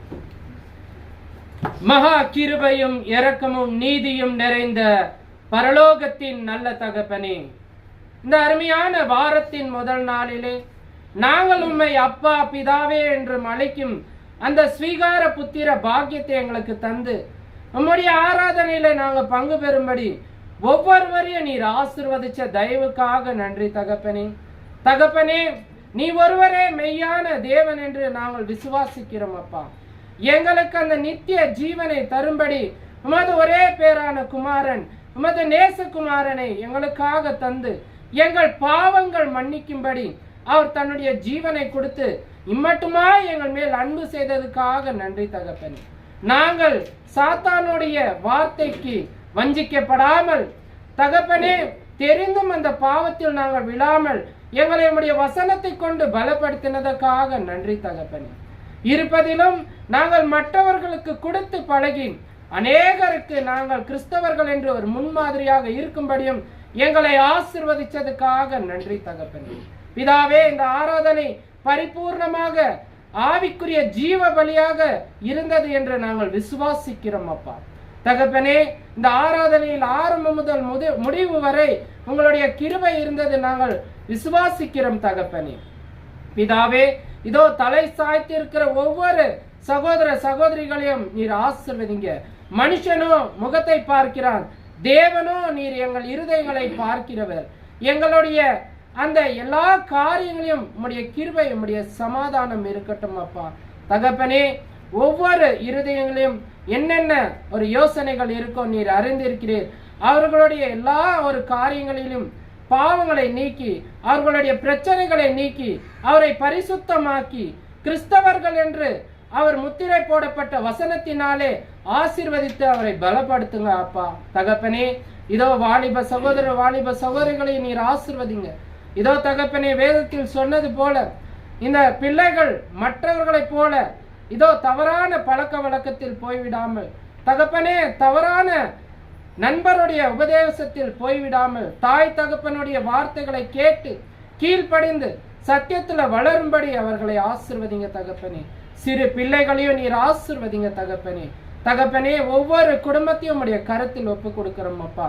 இதோ தகப்பனே, இந்த நாட்டு தலைவர்களுக்காக நாங்கள் ஜெபிக்கிறோம் அப்பா. அவர்களும் சத்தியத்தை அறிந்து தேவனுடைய சட்டத்தின்படி இந்த நாட்டை ஆளும்படி ஆசீர்வதிச்சு பலப்படுத்துங்க தகப்பனே. எல்லாவற்றையும் உம்முடைய கிருபை, உம்முடைய சமாதானம், உம்முடைய இரக்கம் எங்களோடு இருந்து எங்களை வழி நடத்தட்டும்.